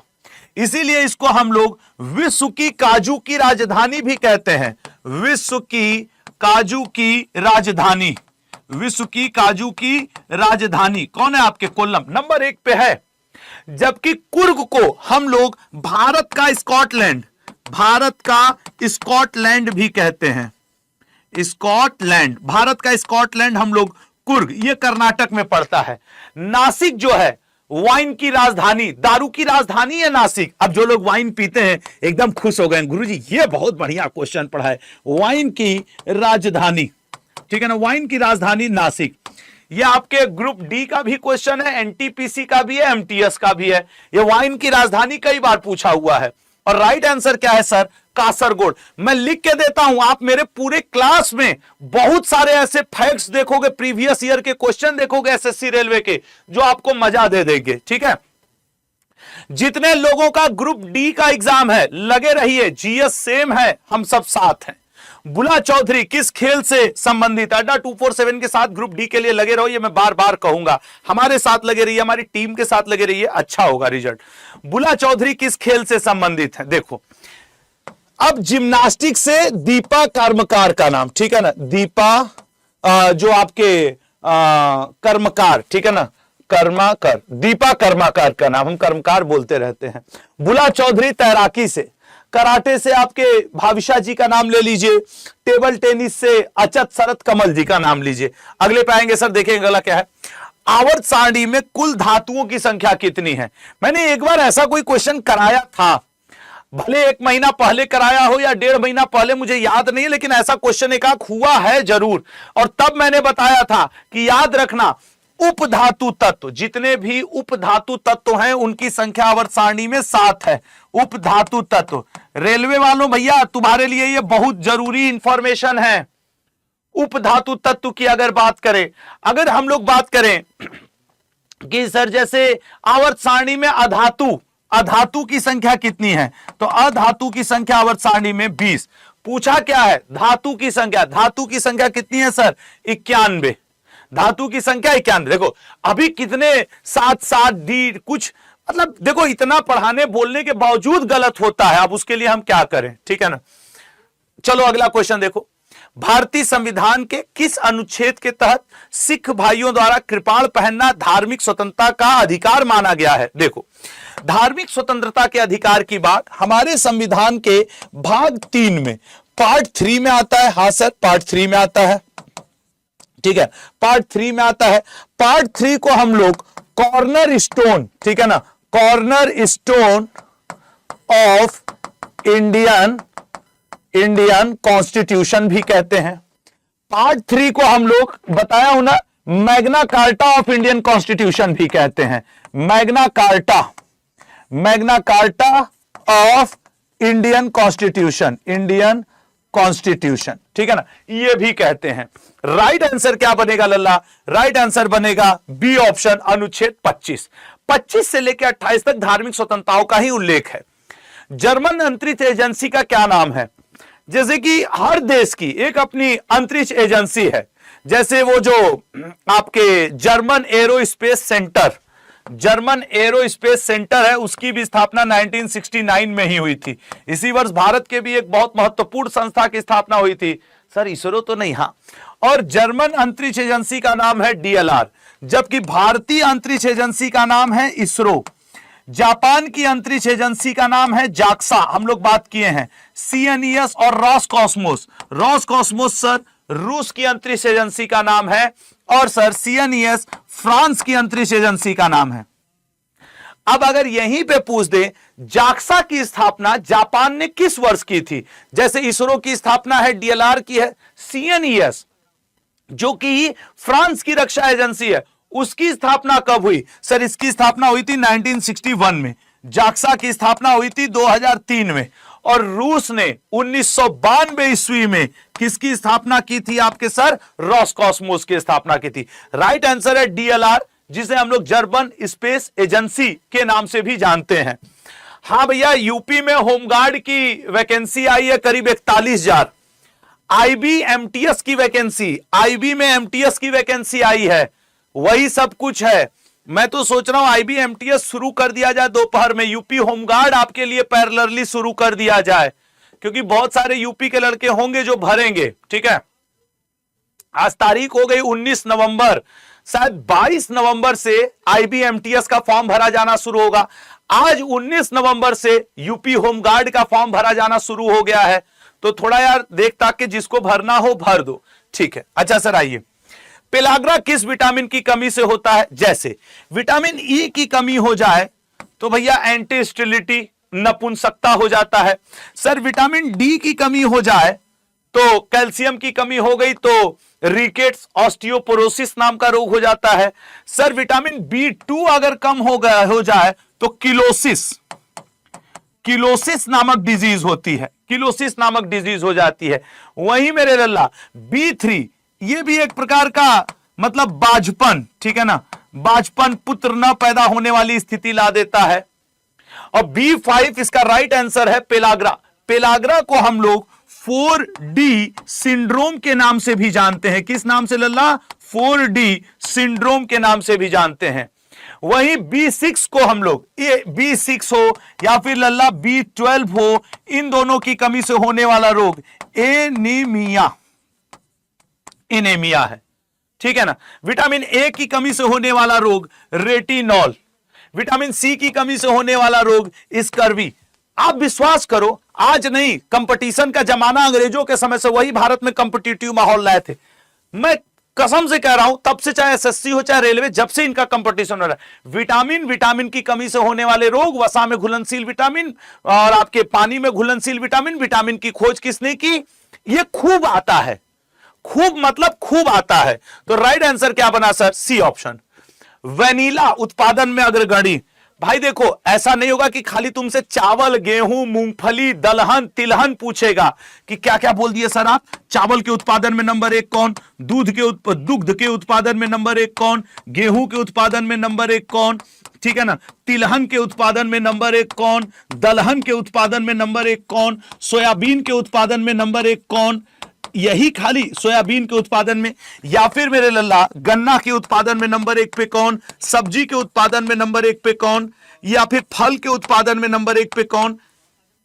कई तरीके के क्वेश्चन। मसाला के उत्पादन में नंबर 1 पे कौन, मसाला के उत्पादन में नंबर 1 पे कौन, काजू के उत्पादन में नंबर 1 पे कौन, तो सर काजू में कर्नाटक। अब चलो इसको दोहरा लो, कर्नाटक, मसाला में केरल, सब्जी में यूपी, फल में यूपी, गन्ना में यूपी, चावल में वेस्ट बंगाल, चावल में वेस्ट बंगाल, दुग्ध में यूपी, गेहूं में यूपी। अब यहां पे आप कहोगे गेहूं में पंजाब, नहीं, प्रतिशत वाइज पंजाब है, ओवरऑल यूपी। तिलहन दलहन सर एमपी और राजस्थान, एमपी और राजस्थान। और सर सोयाबीन में एमपी नंबर 1 पे है। अमूमन आज आप सही बताओ, क्वेश्चन कुछ ऐसे ही तो रहते हैं। जम्मू कश्मीर की बात करोगे सर, केसर के उत्पादन में जम्मू कश्मीर में सब नंबर 1 पे चलता है। और गुजरात की बात करोगे, गुजरात सर जीरा के उत्पादन में, मूंगफली जो ग्राउंड नट होती है लल्ला, उसके उत्पादन में गुजरात नंबर 1 पे चलता है। कर्नाटक वनीला के उत्पादन में नंबर 1 है। तेलंगाना की बात करोगे, हल्दी, हल्दी के उत्पादन में तेलंगाना नंबर 1 है। यार चाहे ग्रुप डी हो, एमटीएस हो, सीएचएसएल हो, पूछता तो यही सारे क्वेश्चन हैं। हाँ, आप थंबनेल देख करके आप पलट सकते हैं, लेकिन पूछता तो ये। और मेरे मन में आपके ग्रुप डी के करंट अफेयर के लिए, स्टैटिक करंट अफेयर के लिए बहुत कुछ दौड़ रहा है। मैं आज शाम नहीं तो कल शाम एक क्लास लेने की कोशिश और करूंगा, क्योंकि 27 तारीख से आपका किसका ग्रुप डी का एग्जाम होने वाला है। और कहीं ना कहीं एसएससी अड्डा चैनल पे मैं रेलवे एसएससी दोनों के ही ग्रुप डी के आपके करंट अफेयर पढ़ाता हूं, तो वो मेरी नैतिक जिम्मेदारी बनती है कि मैं उस क्लास को लूं और मैं लेके रहूंगा। समझ रहे हो ना? तो यार फिर आप लोग में से कितने लोग ग्रुप डी का एग्जाम देने वाले हो, वो जरा सा एक बार 444 लिखें। तो जो लोग ग्रुप डी देने वाले हैं 444 जरा सा एक बार लिखिएगा। तो ये क्वेश्चन हो गया सर, नलबान पक्षी अभ्यारण्य कहां है? नलबान पक्षी अभ्यारण्य, जैसे पश्चिम बंगाल का तुम कुलिक जरूर याद रखना, कुलिक पक्षी अभ्यारण्य, ठीक है ना। ओडिशा में नलबान पड़ता है। उत्तर प्रदेश में आपके समसपुर बहुत फेमस है, समसपुर पक्षी अभ्यारण्य, समसपुर पक्षी अभ्यारण्य पड़ता है, समसपुर। सिक्किम में जाओगे तो एक कीतम नाम से है, कीतम, कीतम पक्षी अभ्यारण्य पड़ता है। एक कह रहा है कि सर उत्तर प्रदेश में सांडी, हाँ सांडी पक्षी विहार भी है उत्तर प्रदेश में, बिल्कुल। ऐसे तुम बात करोगे तो पक्षियों का स्वर्ग भरतपुर को कहा जाता है, भरतपुर पक्षी विहार, या फिर इसी को आप घाना पक्षी विहार, या इसी को आप केवला देव भी कहते हैं। क्या कहते हैं? केवला देव भी। और अब जब पक्षियों पे क्वेश्चन हुआ है तो बताइएगा बर्डमैन ऑफ इंडिया कौन है sir? Birdman of India sir Salim Ali ji हैं, birdman of India Salim Ali ji हैं। दिल्ली का जो राजकीय पक्षी है वो कौन है सर? गौरैया। दिल्ली का राजकीय पक्षी कौन है सर? गौरैया। ये अब ये वही छोटे छोटे क्वेश्चन है जो आपके पेपर में छाए रहते हैं, लगे रहते हैं। अगले पे आएंगे लल्ला। राइट आंसर बी है। किस केंद्र शासित प्रदेश की साक्षरता दर? आप एक बात का ट्रस्ट करिएगा, आपसे साक्षरता दर से रिलेटेड क्वेश्चन आपसे पेपर में आएगा ही आएगा, ये आप देख लीजिएगा। तो इसको थोड़ा सा ध्यान से, किस केंद्र शासित प्रदेश की साक्षरता दर सबसे अधिक है? लक्षद्वीप, पांडिचेरी, दिल्ली, दमन और दीव। बताइए किस केंद्र शासित प्रदेश की? देखो केंद्र शासित, अगर ऐसे पूछ देता कि सर किसकी सबसे ज्यादा है, 2011 के अनुसार केरल की, ये 2011 का डेटा। सर न्यू लिटरेसी प्रोग्राम के अंतर्गत जो 2023 में आया सर, उसके अंतर्गत साक्षरता दर सबसे अधिक किसकी है सर? मिजोरम की। और चूंकि आपने पूछा है किस यूनियन टेरिटरी की, और जब ऐसा क्वेश्चन हो ईयर ना मेंशन हो, इट मींस कि 2011 के अनुसार डेटा पूछ रहा है। यहां का दो डेटा का डिफरेंस याद रखना कि Kerala 2011 but new literacy programme के तहत मिजोरम है, ठीक है। अच्छा सर ये तो हो गया, इसका राइट आंसर क्या बनेगा? लक्षद्वीप, ठीक है, लक्षद्वीप। मलय किस देश की भाषा है? मलय। जितने लोग ग्रुप डी देने जा रहे हो, मैं आपसे एक रिक्वेस्ट करूंगा, सब के सब लोग मतलब कि बने रहना क्लास में। सर देखिए इजराइल की तो नहीं है, काहे नहीं है भाई? इजराइल की हिब्रू है यार, हिब्रू भाषा इजराइल की है लल्ला, ठीक है ना। इजराइल की एक, अरे जय श्री राम लिखा है भैया, क्या है सर? जय श्री राम है, जय श्री राम, जय श्री राम। अब है, दिल में है। और हाँ, मेरे जय श्री राम कहने का कतई मतलब मत लीजिएगा कि हाँ भाई हम सभी धर्म का सम्मान करते हैं। मेरे दिल में अल्लाह ताला के लिए भी उतना ही सम्मान है जितना अपने सनातन धर्म के लिए। और मैं आपसे भी कहूंगा, अपने धर्म पर गर्व करो, दूसरे के धर्म का सम्मान करो, यही जीवन है, यही भारत हमें सिखाता है और मैं इस पे चलना चाहता हूं। ईरान फारसी, क्या सच नहीं कह रहा हूं भाई, हम हिंदू हैं, हम हिंदू होने पे गर्व करते हैं, सनातन पे गर्व करते हैं। लेकिन मेरा कोई दोस्त मुस्लिम है, सिख है, जैन है, बौद्ध है, ईसाई है, मैं उसके ऊपर भी उतने ही गर्व से कह सकता हूं कि अगर मैं मुस्लिम हूं तो मैं उस पर गर्व करता हूं, जैन पे। यार सब धर्म अच्छी बात सिखाते हैं, एकदम प्राउड से कहा करो कि हाँ बिल्कुल हम हैं, हम सबसे पहले देश है। मलय, मलय की बात करें लल्ला तो मलेशिया की है, चीन की, यहां पे मंदारिन नाम से या मदेरियन नाम से इसको कहा जाता है। सबसे ज्यादा विश्व में बोली जाने वाली भाषा है, ठीक है, विश्व में सबसे ज्यादा बोले जाने वाली भाषा है। राइट आंसर क्या है? B option. कितने लोग इसमें इजराइल कर रहे थे, ओहो सत्यानाश। अगला, बाउल किस राज्य का लोक नृत्य है? बाउल किस राज्य का लोक नृत्य है? पश्चिम बंगाल, अरुणाचल प्रदेश, महाराष्ट्र या राजस्थान? देखो, महाराष्ट्र में जाइए और लावड़ी नृत्य सबसे ज्यादा पेपर में, चाहे तुम रेलवे दो या फिर एसएससी, लावड़ी नृत्य पूछता है। राजस्थान में पनिहारी, वैसे होते तो कई नृत्य हैं लेकिन फिर भी पनिहारी सर्वाधिक पूछा जाने वाला है। वहीं लल्ला अगर तुम बात करोगे अरुणाचल प्रदेश और पश्चिम बंगाल की, सोच समझ के बताना। याद है अरुणाचल प्रदेश में मैंने बैरी नाम से भी एक नृत्य बताया था और एक बार मैंने नियोग नाम से भी एक नृत्य बताया था। राइट आंसर है बाउल, पश्चिम बंगाल, बाउल पश्चिम बंगाल। अगले पे आएंगे, अगला क्या है भाई? मुरुदेश्वर मंदिर किस राज्य में स्थित है? केरल में, आंध्र प्रदेश में, तमिलनाडु में, कर्नाटक। चारों ऑप्शन ऐसे हैं कि कसम से जो स्टूडेंट इस क्वेश्चन को कंफर्म ना जानता हो वो कंफर्म गलत करेगा, क्योंकि चारों स्टेट अपने आप में मंदिर के लिए अत्यंत फेमस है। मुरुदेश्वर की बात की जाए तो कर्नाटक में है, विरूपाक्ष मंदिर कर्नाटक में है। अच्छा, जैसे कर्नाटक से तुम विरूपाक्ष भी याद रखो ना, विरूपाक्ष। अच्छा सर ठीक है, कर्नाटक आवे तो आपको एक नृत्य याद कर लेना चाहिए, यक्षगान, ठीक है ना। कर्नाटक आवे तो जियोग्राफी में याद कर लेना चाहिए कि सर सिल्क का सबसे बड़ा प्रोड्यूसर यही है। कर्नाटक आवे तो आपको याद कर लेना चाहिए कि सर कॉफी का सबसे बड़ा यही है प्रोड्यूसर। बनरघट्टा नेशनल पार्क आपको याद करना चाहिए और वर्तमान में सिद्धरमैया जी वहां के मुख्यमंत्री याद करना चाहिए। ए ऑप्शन करेक्ट है। खालसा पंथ के संस्थापक कौन थे? गुरु हरराय जी, गुरु हरकिशन जी, गुरु तेग बहादुर जी, गुरु गोविंद सिंह जी। अभी कुछ ही दिन हुआ है गुरु नानक देव जी की 556वीं जयंती मनाई गई है, प्रकाश उत्सव मनाया गया है, याद रखना।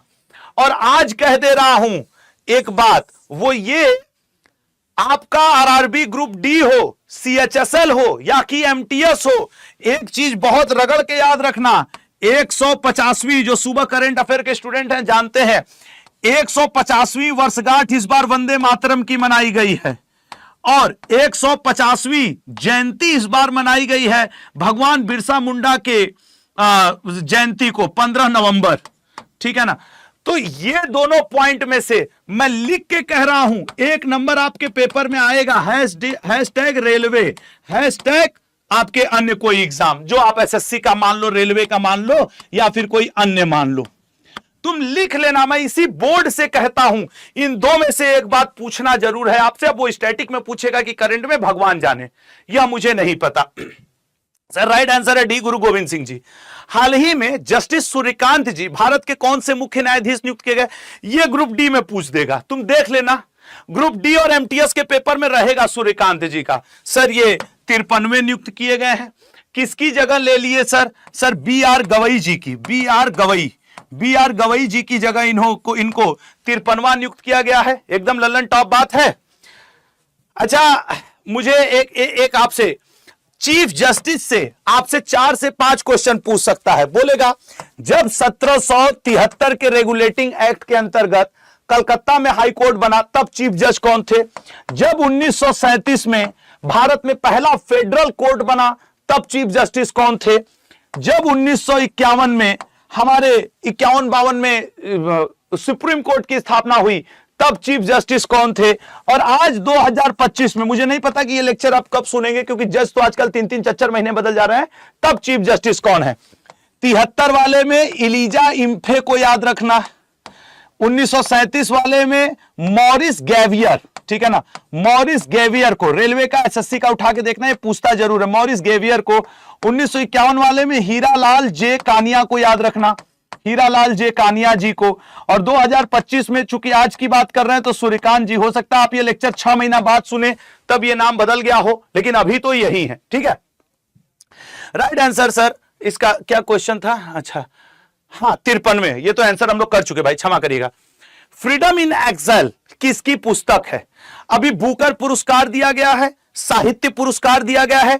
मैं आपको एक चीज और कर सकता हूं, चूंकि ग्रुप डी का एग्जाम होने वाला है, आज हम लोग 19 तारीख पे खड़े हैं, तो अगर आपकी सहमति हो तो 20 तारीख से लेकर के मैं 27 तारीख को ग्रुप डी का एग्जाम है, यहां डेली एक द 10 मिनट शो कर दिया करूं, द 10 मिनट शो जैसा सेशन, जिसमें मैं अपने ग्रुप डी वाले स्टूडेंट को एक दिन सारे अवार्ड दोहरवा दूं, एक दिन सारे सम्मेलन दोहरवा दूं, तो एक दिन सारे आर्मी एक्सरसाइज दोहरवा दूं और आर्मी एक्सरसाइज दोहरवा दूं ताकि उनका काम होने लगे। एक उपाय तो यह है, और एक मैराथन क्लास भी, कि सर 7 दिन 7 सब्जेक्ट 7 विषय की क्लास हो जाए।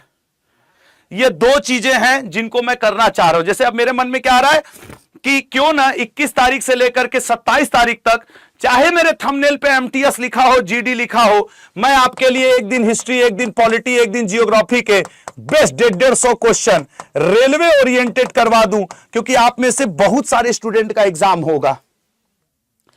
ऐसा किया जाए और इसके साथ इसको जोड़ लिया जाए। क्या सब लोग रेडी हो कि सर 150 क्वेश्चन चाप दीजिए रेलवे ग्रुप डी के पॉइंट ऑफ व्यू से, क्योंकि 27 नवंबर का एग्जाम है इसका।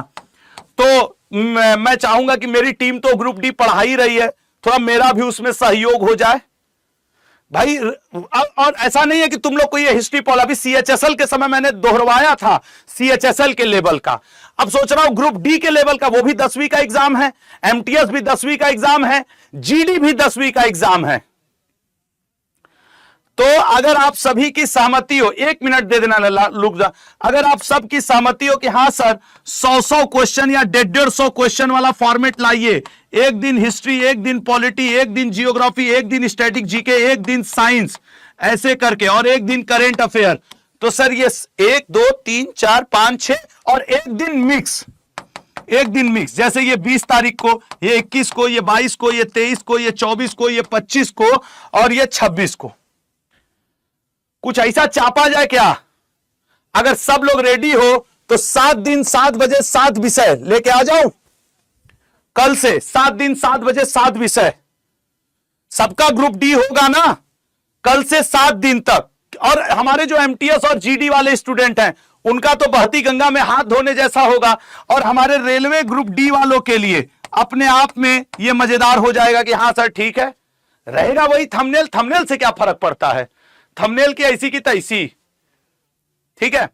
मैं आपको इस पे कल काम करता हुआ दिखूंगा, कल से काम करता हुआ दिखूंगा, कल से सब लोग लाइव रहना। कल से मैं 150 क्वेश्चन पढ़ाऊंगा, क्योंकि 27 नवंबर को रेलवे का पेपर है, तो मैं चाहता हूं कि एक बार हो ही जाए, आर या पार हो जाए, देखता हूं। खैर, Dalai Lama, freedom in exile Dalai Lama की बुक है।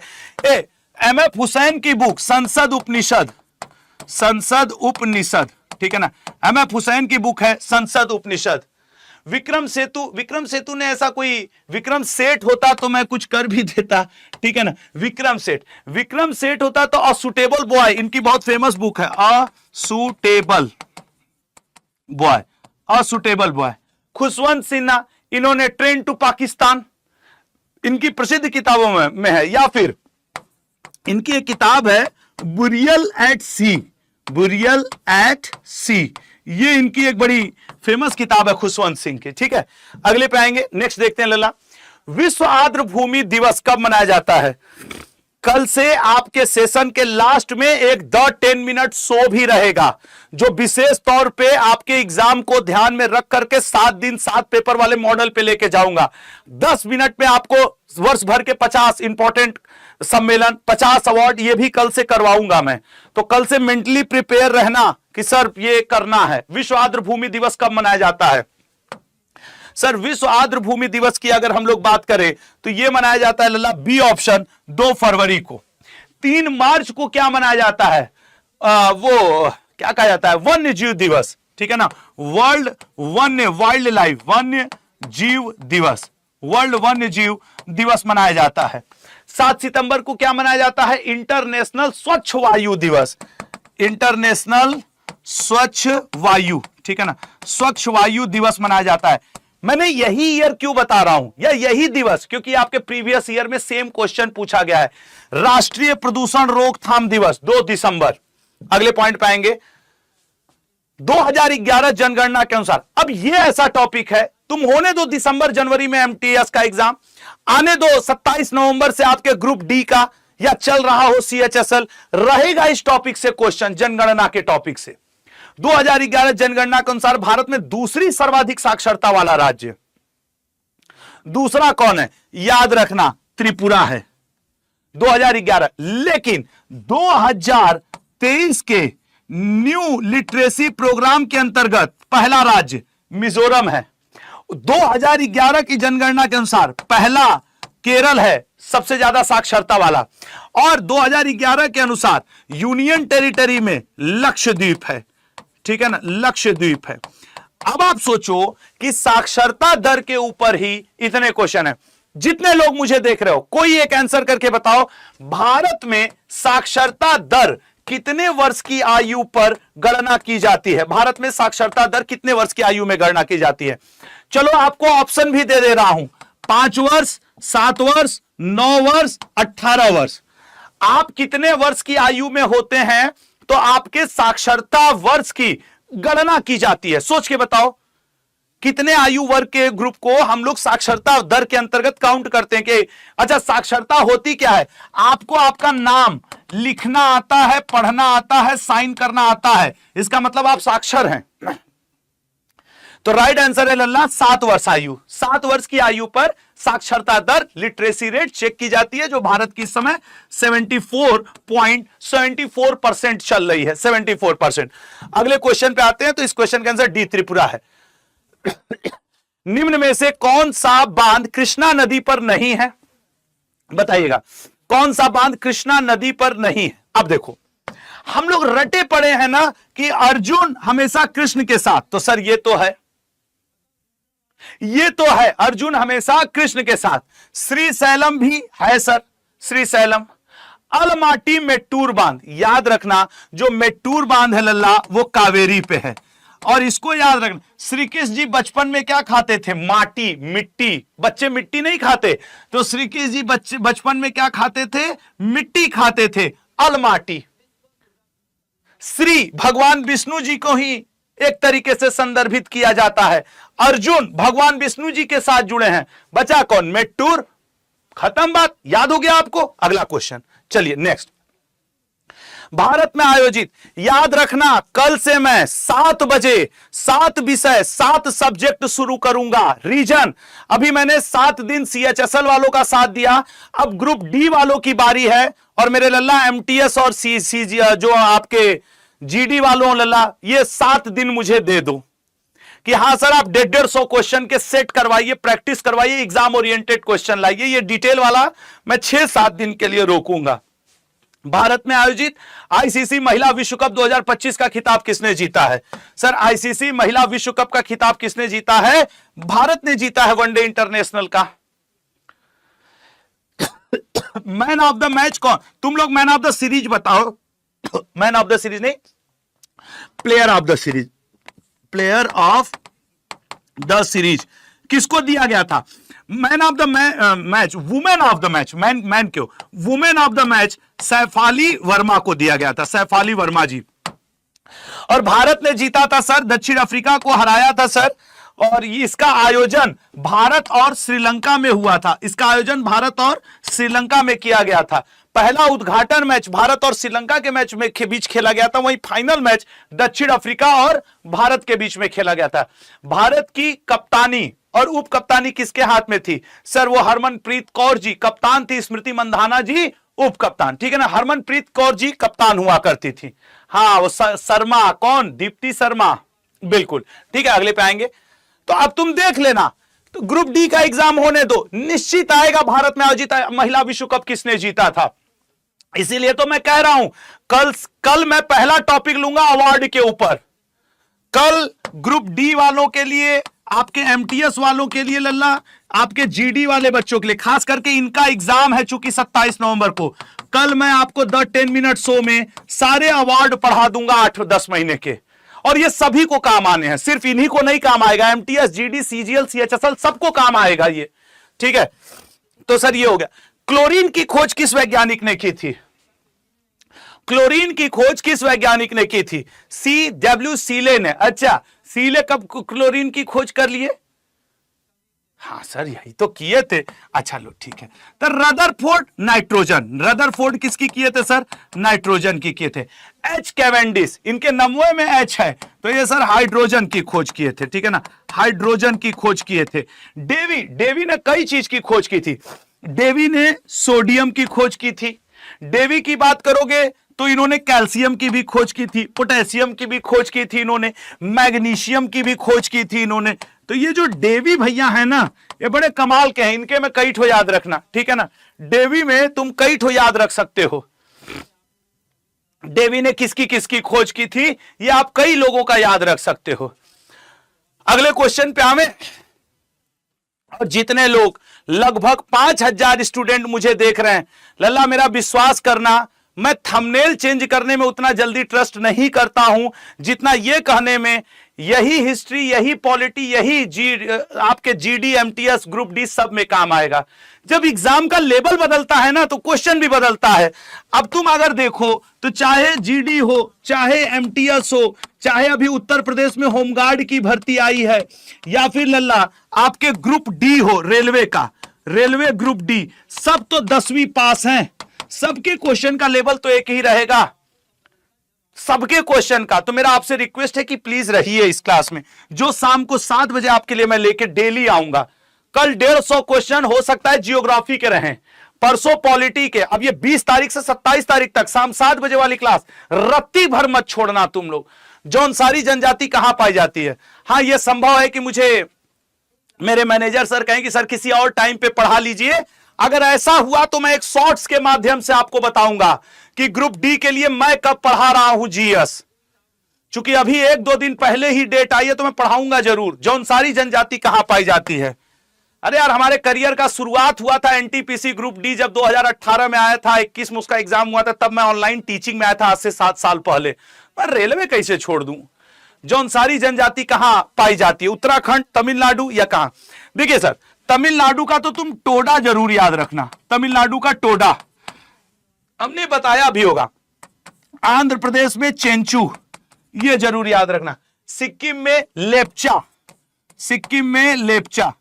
अच्छा, लेप्चा जनजाति के 2 वाद्य यंत्र, तुंगबुक और एक और कोई था पुमटोंग, तुंगबुक और पुमटोंग को जीआई टैग दिया गया है। जीआई टैग से याद आया, मध्य प्रदेश के पन्ना शहर को हीरा के लिए, आज ही सुबह हम लोग करंट अफेयर में पढ़े थे 8 बजे, हीरा के लिए जीआई टैग दिया गया है। और जौनसारी सर उत्तराखंड में है, ठीक है ना, जौनसारी उत्तराखंड में है। अगले पे आएंगे, जंगल बचाओ आंदोलन कब शुरू किया गया था? मैं आपको ये 4 आंदोलन यहां बता रहा हूं, 4 के 4 में से एक आपके पेपर में रहेगा, ठीक है ना, 4 के 4 में से एक आपके पेपर में रहेगा। मैं तुम्हें बता रहा हूं, ये अगर हमारे मन वाला हो जाता 10 रहता कल, मैं कल बात करता हूं। अरे मैंने पूछ लिया मैं। अच्छा बच्चों, जितने लोग लाइव हो, अगर मैं कल शाम 7 से 8 7 दिन तक रेलवे ग्रुप डी के लिए 100 150 क्वेश्चन, एक दिन हिस्ट्री, एक दिन पॉलिटी, एक दिन जियोग्राफी पढ़ाऊंगा, सब लोग रहोगे ना? अगर सब लोग रेडी हो तो ऐसे लिखो, 7 बजे 7 विषय, 7 दिन, 7 सब्जेक्ट वाले आशुतोष सर, 4 बार 7-7-7 लिखो, ठीक है ना। और मैं वादा करता हूं, मैं 7 साल से, ये भी अच्छा है कि मैं 7 साल से अड्डा में हूं और 7 साल से मैं ऑनलाइन टीचिंग कर रहा हूं। मैं इन 7 की 7 कसम खा के कहता हूं, मैं जो आपके लिए रेलवे ग्रुप डी में क्वेश्चन पढ़ाऊंगा, नहीं आएगा ससुरा तो अगली बार से छोड़ दूंगा मैं पढ़ाना। हट भाई, जब नहीं हो पा रहा हमसे ग्रुप डी तो काहे के लिए उसमें कूदे रहे? मैं ये लिख करके तुमको देता हूं। चलो अब इस क्वेश्चन का आंसर करो। कमेंट बॉक्स में आज आप लोग ग्रुप डी की जितनी झड़ी लगाएंगे ऐसे लिख देना GRD। GR का मतलब ग्रुप डी। जितनी झड़ी लगाएंगे मैं समझ लूंगा मिनिमम 500 कमेंट चाहिए, मिनिमम 500 कमेंट इस बात के कि हां सर ग्रुप डी के लिए प्लीज आप 7 दिन पढ़ा दो।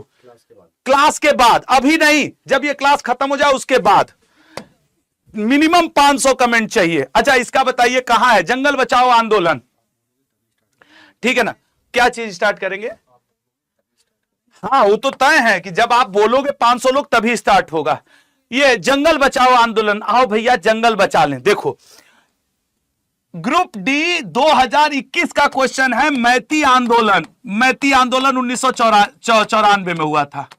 भैया हमारे एमटीएस वालों जीडी वालों नाराज मत होना, 7 दिन मैं ग्रुप डी वालों का साथ दूंगा, जम के दूंगा, फिर तो मैं आपका था, आपका हूं, आपका रहूंगा। सर इसका राइट आंसर है 1960 और यह शुरू हुआ था झारखंड में जंगल बचाओ आंदोलन। झारखंड में 1983 अपिको आंदोलन, अपिको आंदोलन, अपिको आंदोलन, ठीक है ना? 1983 अपिको आंदोलन। 1985 नर्मदा बचाओ आंदोलन।